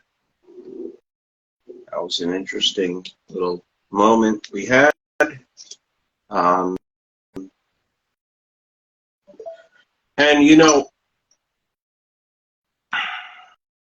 I think Josh Jack is somebody who should have a lot of success in the industry. He deserves it. He's put in his time. He's put in his effort. So, if people are watching what he's doing, I think he just needs to be in front of the right audience, and then he will get a chance to actually, be seen. I just think that the right people have not seen him yet, and it's, when you're in Philadelphia, you're dealing with a lot of social justice folks who are going to tell you that you're bad just for existing. And I don't think that's the right way to be, I think that you gotta, if you're doing comedy, you can't be a social justice warrior. I know I personally have had those tendencies at times, but what comedy represents overall is a lighthearted take on life. And if you're not going to be lighthearted, you really shouldn't be in the industry. You should be doing something else. You should be probably, maybe you should be knitting or something, you know? Maybe you should be drawing pictures or painting or playing music, you know? You should be doing something more sincere. If you're in comedy, you shouldn't be, because this guy Josh, you know, he's been judged so harshly by other comics. Like Mike Logan made this big deal that he was racist against Asian people. Look, he didn't say anything horrible. He always, I would say, he pretty much always does things with a lighthearted intent, you know, except for black people. But in general, his intent is to be comedic. And when you get angry about that stuff, it's like maybe it's not Josh that is in the wrong industry. Maybe it's you who is in the wrong industry, who is thinking like, you know, I think a lot of it comes down to Mike was dating this Asian girl at the time, allegedly, and, you know, he wanted to be, like, cool with this person. He wanted her to be impressed, so he was like, yeah, you can't tell those Asian jokes. And same thing with Eric Todd. He was always saying things like, oh,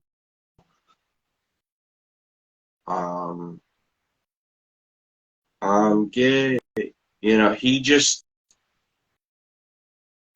was always saying, oh, you know, Josh makes too many jokes about black people. Meanwhile, he makes jokes about black people and their, like, lips and shit like that. So he's not even a good example. Like, he's willing to make the same jokes, and yet at the same time, he wants to call out Josh for doing his types of jokes. And I just think that's an unfair, unreasonable type of approach to this whole thing. You know, if you want to be shitty and be mean, be my guest. But that doesn't mean that you have to be a dick about it. You know? You know what I'm saying? Like, I'm trying to be clear about this. If you want to be a shithead, you don't have to go after people like who are just trying to be funny. Josh, in his comedy, he always just wants to be funny. He's not trying to change the social narrative. He's not trying to be a social justice warrior, and he's not even trying to make himself look great. He often is willing to shit on himself to a level that even I would be like, dude, like you don't even have to shit on yourself that much. But the point is, like, to get angry at a guy who, like, I get angry at people like Red Bar, who are self-aggrandizing, who think they are the best person in the world. But I don't see that with this guy, you know? If anything, he sees himself with too much of a negative filter. And that's the problem.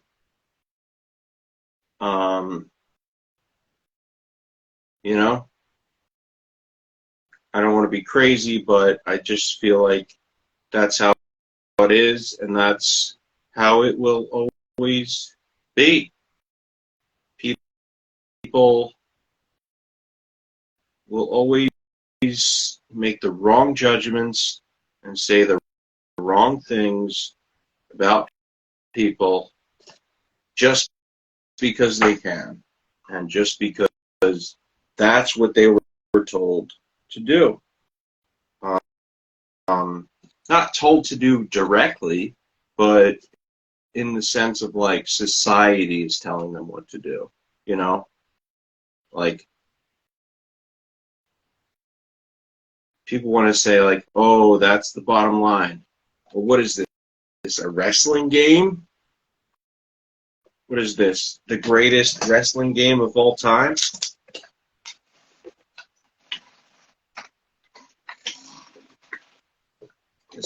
So I try to get, my goal is to get some people on the show.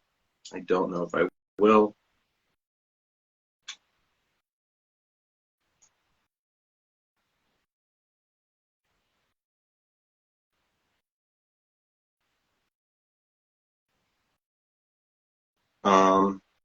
I want people to be top tier, and I want people to be great, and I want people to be amazing. And I just think that if you don't do what makes you great, how will you ever know what makes you amazing?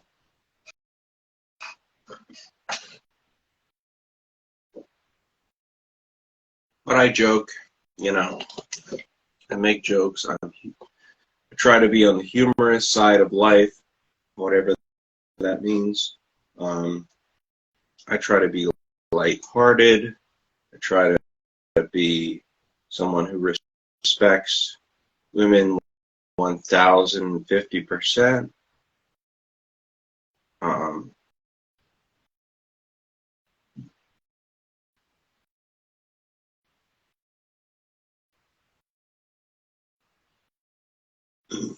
You know, like Joe Booney. Speaking of which,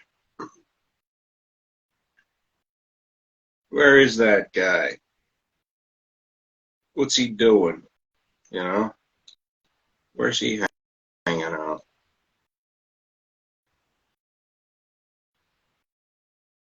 What is he having fun? Is he hanging out with people? You know, because a lot of people might look at Joe Booney and be like, what are you doing, bro? Are you being cool? Or are you being a bitch? I don't think Joe Booney's a bitch. I don't think Joe Booney is ever a bitch. I think he's top tier. I'm just speaking off the top of my mind and saying whatever comes to my opinion. You know, I'm doing a stream of consciousness thing like Norm Macdonald back in the day. You know, you know Norm Macdonald. He's a great guy. He's out of this world. He's great. He's good.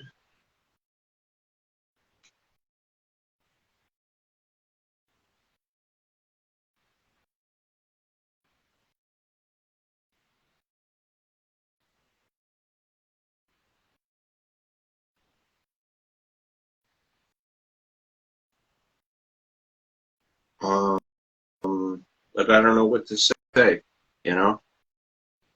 That's just how people feel. But people don't necessarily make up the whole world, right? There's people and there's humans. And the humans aren't necessarily great, but neither are the people. They are other people.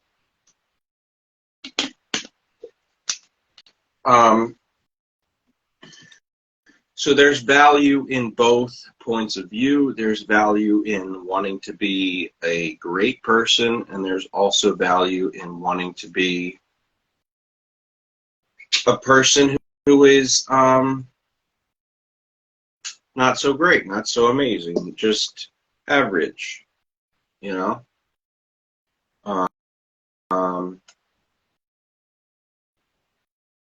someone who does the more cautious approach to life, you know, that there's value in that as well.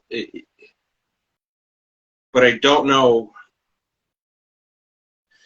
Honestly, I think the perfect life lies somewhere in between being totally risk comfortable and totally risk averse. I think that the valuable approach to life is someone who genuinely weighs the risk of different actions in their life and doesn't worry all too much. You know, I think that's the ideal angle or approach to take. Maybe I'm wrong, maybe I'm crazy, but that just seems to me to be what is good. But you know me. I'm dumb, and I'm awful, and I don't know what I'm doing in life. So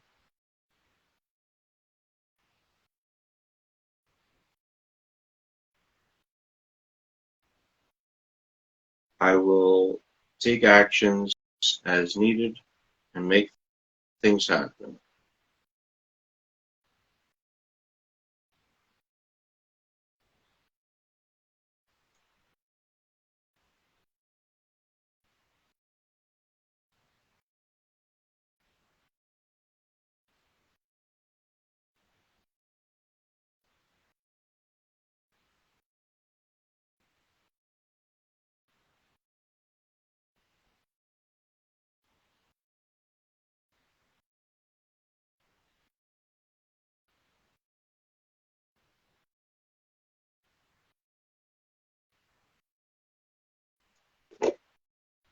All right. So back to the show. We will talk about John Kay.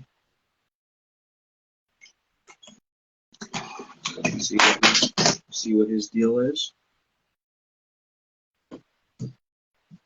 You know, because he's one of the people who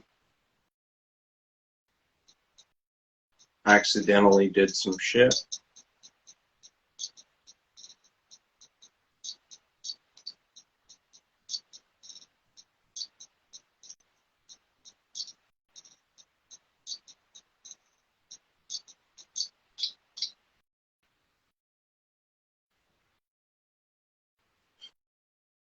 There's also Dad Meat, which is a bigger podcast, slightly bigger, in Philadelphia.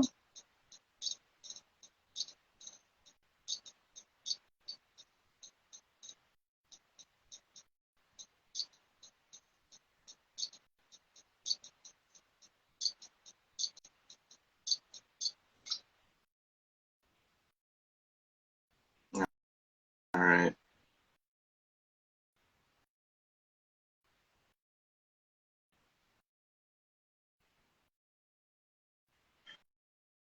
All right, let's do the Cancel Culture Podcast, episode 25. Oops.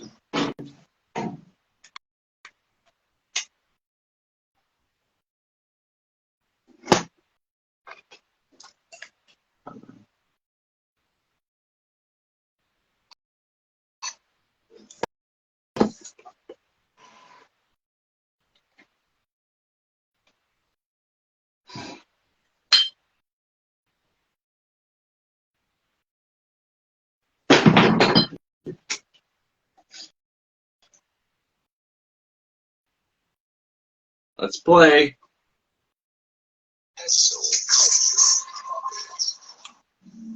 Podcasts.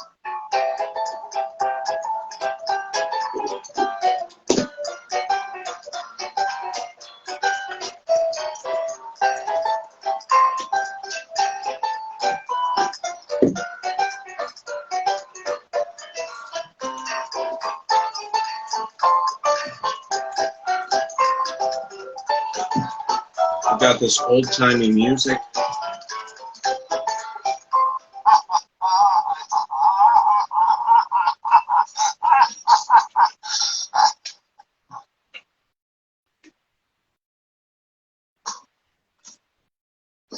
John, let's get on track here with that 8-track.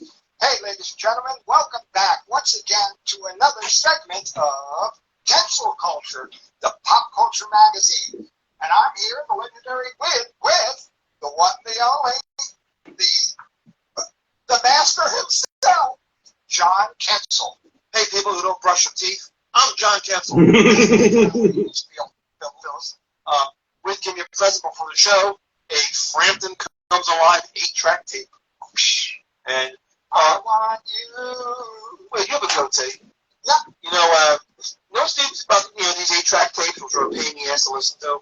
Oh. I never realized this. You know, cassette tapes. These were things in the 70s and 80s and 90s. They were called cassettes.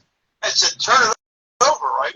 I never realized. All right, on an 8-track here, you see a brown magnetic tape going across there.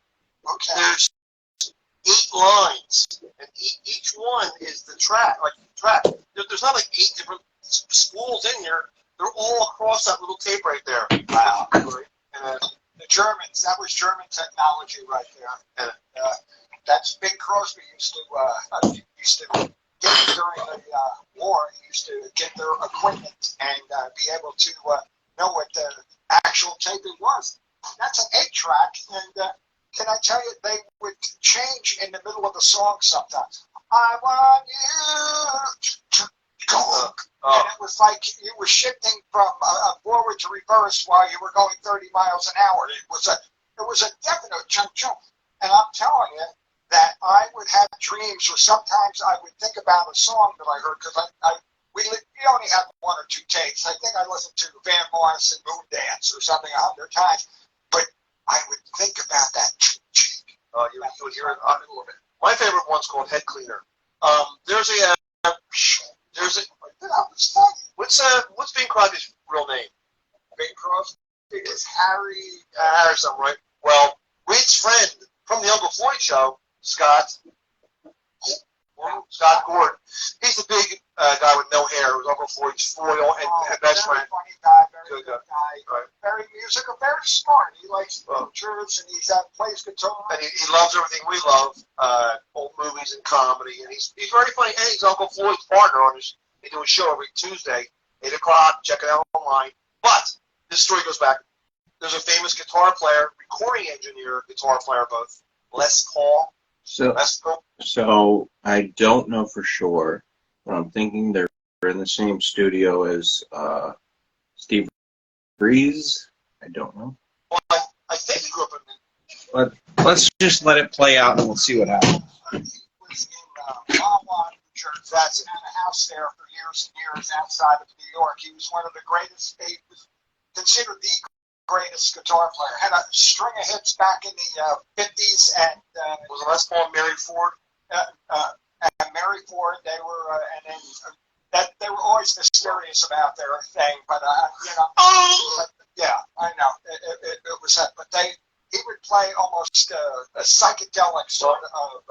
What do they call it now? Stratting. The Les Paul guitar, which is the same like AC/DC and Eddie Van Halen. First electric Slash. guitar with the solid wood body. The other ones were hollow. He called it the brick. Yes.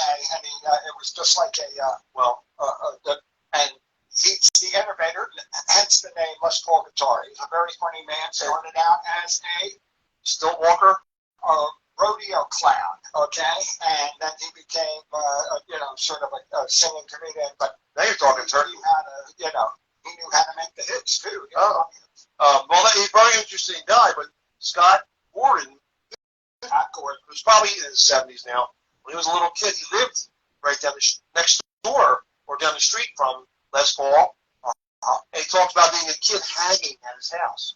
And he said he recalls an interesting story because I got as a little kid, and a bald guy comes down wearing a robe and talks to him for a while and asks for a cup of coffee. And Scott makes one more. They share a cup of coffee and they talk.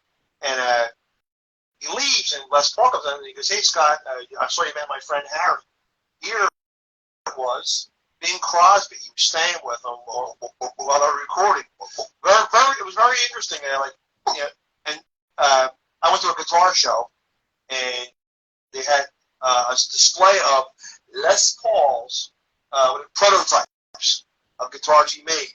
Yeah, he kept them up there in Milwaukee area. And he had one there. They wanted $22,000 for it at the guitar show. He was always being inventive with guitar. He had a guitar with a flexible microphone built into it, so you could sing and talk, sing and play at the same time. Very, very interesting. He always was doing neat things like that. But Scott Gordon was Buddy White. Now, too, Wick. And so was Jackie Martin was good buddies with him. Les loved a good joke. I mean, he started out being a rodeo clown. Did you ever meet him? I met him a couple times, and he would play at a place called Fat Tuesdays. And he would. And it was kind of a casual scene. It was, in New York City, and he played these places, Fat Tuesdays, just before he played the Iridium, which is right on. Isn't that Grant Iridium? It's not diarrhea medicine. That's Imodium. This is. I want to hear less out of you. Okay. No, and Les Paul would play at this place, and I would go see him every now and then because, it was Les Paul. And he would call people up from different bands that would, come in and see him, make the pilgrimage to see Les Paul, a living legend who was still playing. And, and I was there once when the one, the only from Guns N' Roses Slash, Saul Hudson. He wore that, stupid hat out in public. Yes.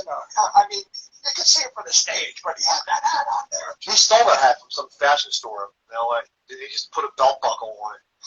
And everything was groovy. Well, he got up there with a guitar, and he started, tuning.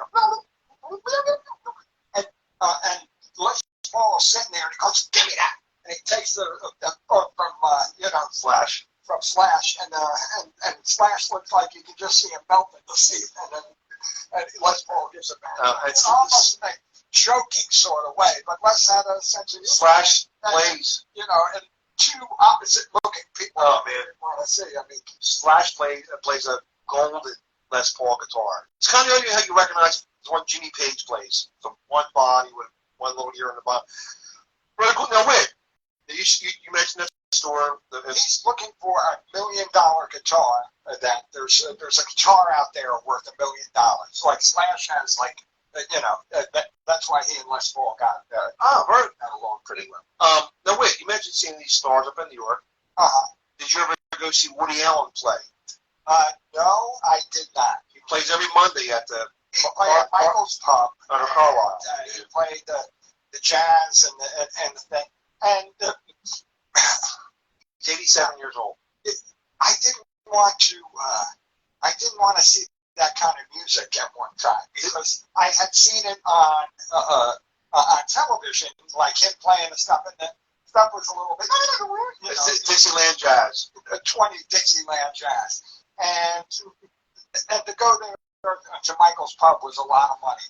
And I went there. I missed him. I went there one time, and they were playing the Dixieland jazz. It sounds like a New Orleans funeral, right? Then Woody Allen, between songs goes, do we have any requests? Right? And I raised my hand and I said, I shot a moose. And he goes, no, I mean music. So anyway, very interesting. Now speaking of music, go on. Wade. He lives down in South Philadelphia, down by the stadiums. Oh, yeah. This weekend, was he there 3 nights or 2 nights? I think she was there 3 nights. I mean, there was, Taylor Swift was there.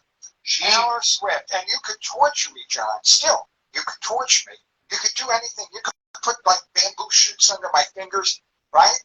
You could hold my family hostage. I couldn't tell you one song. Her popular song, that song, Shake It Off.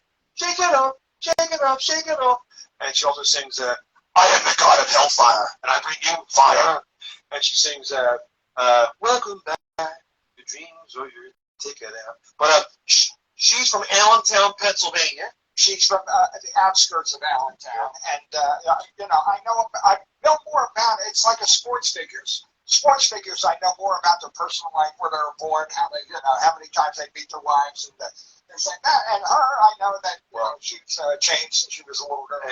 She's her fans. All dressed up like they're like sexy Garland or Rosemary Clooney, or she's gigantic. Or something with those shiny, like showcase things, like they're watching, they're all watching movies.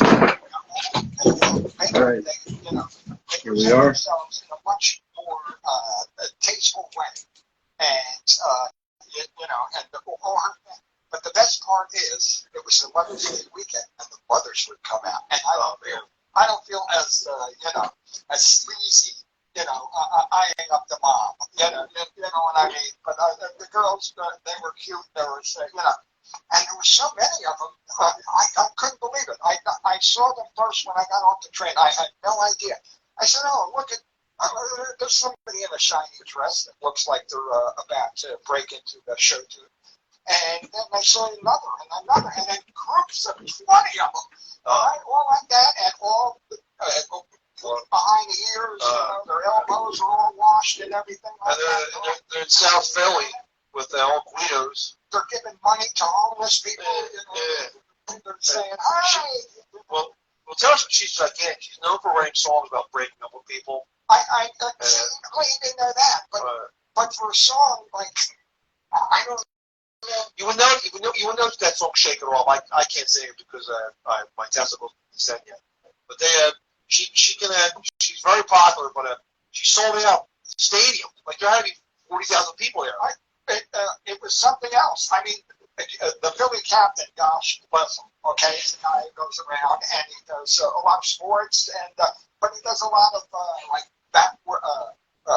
backtracking, back street sort of Philly neighborhood, calling it together, putting the history of Philly.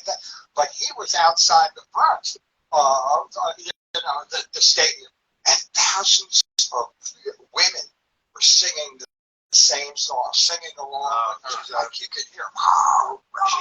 She was at the age of 14. She convinced her parents to move to Nashville, Tennessee, and her first guitar teacher, some like Schwab, correlate chords. No, the guitar teachers. He was the computer fix-it guy. He came to her house to like rewind her, and he goes, "I'll show you some chords on guitar." Well, he's a what do you call it? Cable computer guy, repairman. Okay, like the wiring guy, not like what's it called, the Geek Squad. This guy comes right. He needs an outlet. Anyway, yeah. What's the name of this place? Give it a plug. Anyway, keep current. Yeah, but he built himself as Taylor Swift's guitar teacher, and then she doesn't like it. She goes, "I did this on my own. Not you. You taught me 3 chords, right? The umbilical and the other toe." But she was huge singer there, and a big controversy happened this weekend. There's throngs, is that the right word to say? Throngs of people. Well, there was a barricade. Right? Yeah, there was a barricade there. I think you can say a throng. Wrong. Right. Well, there's a barricade there, and the girls from Baltimore, other places, were kept like leaning on it, right? And their ample bosoms were hanging all over it, their tight bodies, and they're hanging all over it. Well, the security, that's just the guys. The security guard kept yelling at them. Well, in the concert, she was singing. She stopped and goes, "Hey, leave him alone. He didn't do anything. I'm warning you. Leave him alone. What's the big idea?" And she yelled at the security guard. Well, that made all the news in Philadelphia. Probably made news across the country. Taylor Swift, great security guard, right? And so he interviewed the girl, right? And Jagger's done that, every star has done that, and Taylor deserves to be able to call out somebody who's, she has to be ultra woke and sensitive, and she has that many throngs of people and getting them to dress pretty good. I don't care what her music sounds like. I saw the Stones a couple years ago. In the summertime, I had a nice Hawaiian shirt on. And Mick Jagger was on stage singing, "Start me up, start me up." And he stopped singing. He saw me. He goes, "Shh, everybody stop playing." And he points to me and goes, "Nice shit. With the Don Hill have a garage sale." And he started singing again. Just totally embarrassing. And How about his sister? Her sister. no, but I've seen That's a lion. I've seen Pat Boone's ugly sister. Who's that? Pat Boone. So right there. Now wait, you have glasses, all right? Now speaking of country artists, okay, Wade's favorite movie of all time is Smokey and the Bandit 2. Wait, hold it. Okay. No. I'm eastbound and down, but I understand the culture out there that did they go after Coors Light this time? No. Oh my God. Smokey and the Bandit, very popular in 1977. They bring 400 cases of Coors Light across state lines from Georgia to Texarkana, and the only reason they had to bring that over was because it would go bad because Coors does not have preservatives in it.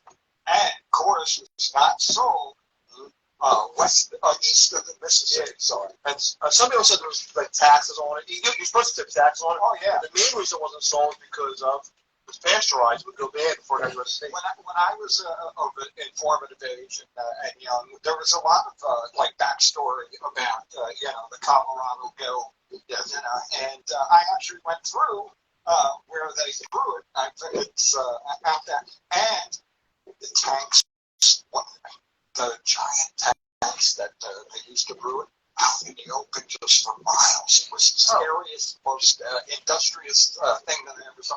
The Coors Brewery, and it was, Oh, well, all right. So that's still in my head. that was the first movie. All right. Now, what is the? All right. Well, in the second the one, same stars in there? yes, the second one's all right, and it's awful and very dated, corny, and bad. With Dom DeLuise. Yes, well, that's all I had. I would, In this one, Pat McCormick plays Big Anus, and Pat McCormick is a writer, comedy god, for the Tonight Show. comedy god, actually brilliantly hilarious. And Paul Williams, who's still alive, played Little Anus. It was Big Anus and Little Anus, the anuses. And they hired Burt Reynolds to kidnap an elephant and drop it off at the Republic Bandit to drop an elephant off at the Republican Convention, and it would look good if this guy running for governor of Texas, Georgia. So they have to go to Miami and pick up an elephant, okay? And the elephant's sick, and they go, something's wrong with the elephant. Where do we find an elephant doctor? And Dom DeLuise plays an Italian doctor with a stereotyped accent, like, it's the big elephant. I don't know. What do I know? I don't want to have some moves. All right, it's awful. But Jackie Gleason returns. Okay, in the movie. And Overacting Jackson. right. And what I read too was he filmed all his scenes at one time because he did, yeah. he said he was on his way out. Well, he said he wasn't doing that well. So I watched it, and the movie's corny and bad, and Burt Reynolds has a really bad wig on. It looked much like this. That's what it looked like. Where's Salad Field? Right? And I looked at him, he was only 44 when he made the movie, right? But he looked way older. I think he's a sex symbol. He was like a creep, right? So anyway, he was a football player, and it was, it's not only about the looks, John. Sometimes it's how your swagger. Well, okay, you watch this movie, and you had like Terry Bradshaw's in it, and Mean Joe Green, a bunch of football players, and he's going to try to smuggle an elephant. Where's he going to keep the elephant? In his truck? Anyway, yes, it wasn't bad. So driving across the country, well, all of a sudden, Jackie Wilson shows up. So Jackie Wilson has a secret plan. Away we go. He hires his two brothers, okay, to show up. to help him out. And both played by Jackie Gleason. The one brother was a Canadian Mountie who looked like Reginald Van Gleason with the big fake Hitler mustache. I just remember. I think you posted something. Oh my God! I didn't remember Jackie ever being a mounted. But he did that character from the old Jackie Gleason show. It was a fat guy. Oh, okay, yeah. And it wasn't really a Hitler mustache. It was much bigger, but it was right down the middle of his chest. Reginald Van Gleason. So he plays Buford T. Justice, and he goes, "Oh, here comes my brother now," and he drove down from Canada to help pursue the bandit, and he uses split screen because Jackie Gleason both parts. All right. Then he goes, "Where's our other brother at?" And you hear, "I'm over here, sugar." All right. And it's Jackie Gleason's gay brother, gay in the word. Get out. Right. And he has a big white wig on and a big white handlebar mustache. And it was the funniest thing because he had a boyfriend, his deputy. He would not have to change his name. He could be Jackie or Jack. Yeah. Well, it was it was so politically incorrect. Jackie Gleason played a gay gentleman, right? Well, there's a movie called To Kill a Mockingbird. Okay, sure. Well, there's a young kid in the movie with big buck teeth. Okay. His teeth are, I don't know how it's ever made in Hollywood. His teeth are like this. Alright. Well, he played Jackie Gleason's deputy. Put that back in your mouth, John. What was...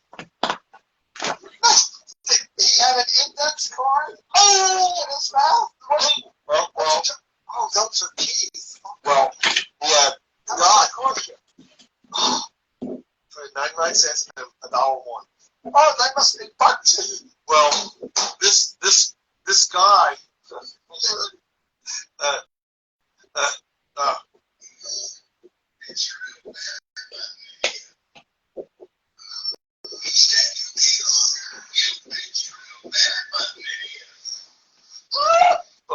I just want you to see this. Look, there's Oh, my God. He has a Boy George looking boyfriend. It's his boy, this is 1980, and he had, for some reason, his deputy had a Bo Derek braids. Was that when Boy George? No, before it was 1980, it was like 40, but he had Bo Derek braids in his hair, and it was so strange. And then Jackie Gleason, the Canadian guy, stands next to him and looks at him and goes, That's only Jackie Gleason could. And the movie's so bad because Burt Reynolds has on a shiny satin, remember satin jackets were popular in the 80s? Satin. Oh, yeah. And like the club jacket. Yes. And it's really dated. It's awful. Members only. Yeah. And in the end, the elephant gives birth, and they're all happy, and they're driving away, and they're playing the cartoon circus music because it's an elephant, and all of a sudden it's Jack Gleason in a tour bus going, "I'm going to get you, man!" And the movie ends. And away we go. Right? And it's awful, stupid, and it made a lot of money, too. I'm sure it did. Well, the good old boy network. The best part of this movie, okay, With Sally Field mentioned? yes, and she was 33, but it's weird, that saying's true, man. People back then looked way older for some reason. I guess the clothes, but is the outtakes. The scene, Dom DeLuise make Burt Reynolds laugh. And what movie is it? Is it not The Hangover? It's old school. One of those, 90s or 2000s comedies, old school. Where at the end of the thing, they show the outtakes of Smoking the Bandit 2. The outtakes at the end of the film, and it's hilarious. It's real. Just seeing Dom DeLuise just go off is absolutely hilarious. Okay. Dom DeLuise was always on the brink of bursting out laughing. Oh my God! Even when he was, in his most panicky, like this, and he was always on the edge of just about you go burst out laughing. There's an episode of Johnny Carson with Dom DeLuise with Rodney Dangerfield. Dom DeLuise almost explodes. He just can't stop laughing at Rodney. It's one of the funniest things I've ever seen. So, all right, but they still made a lot of money. Right? They made one of the crappiest movies ever.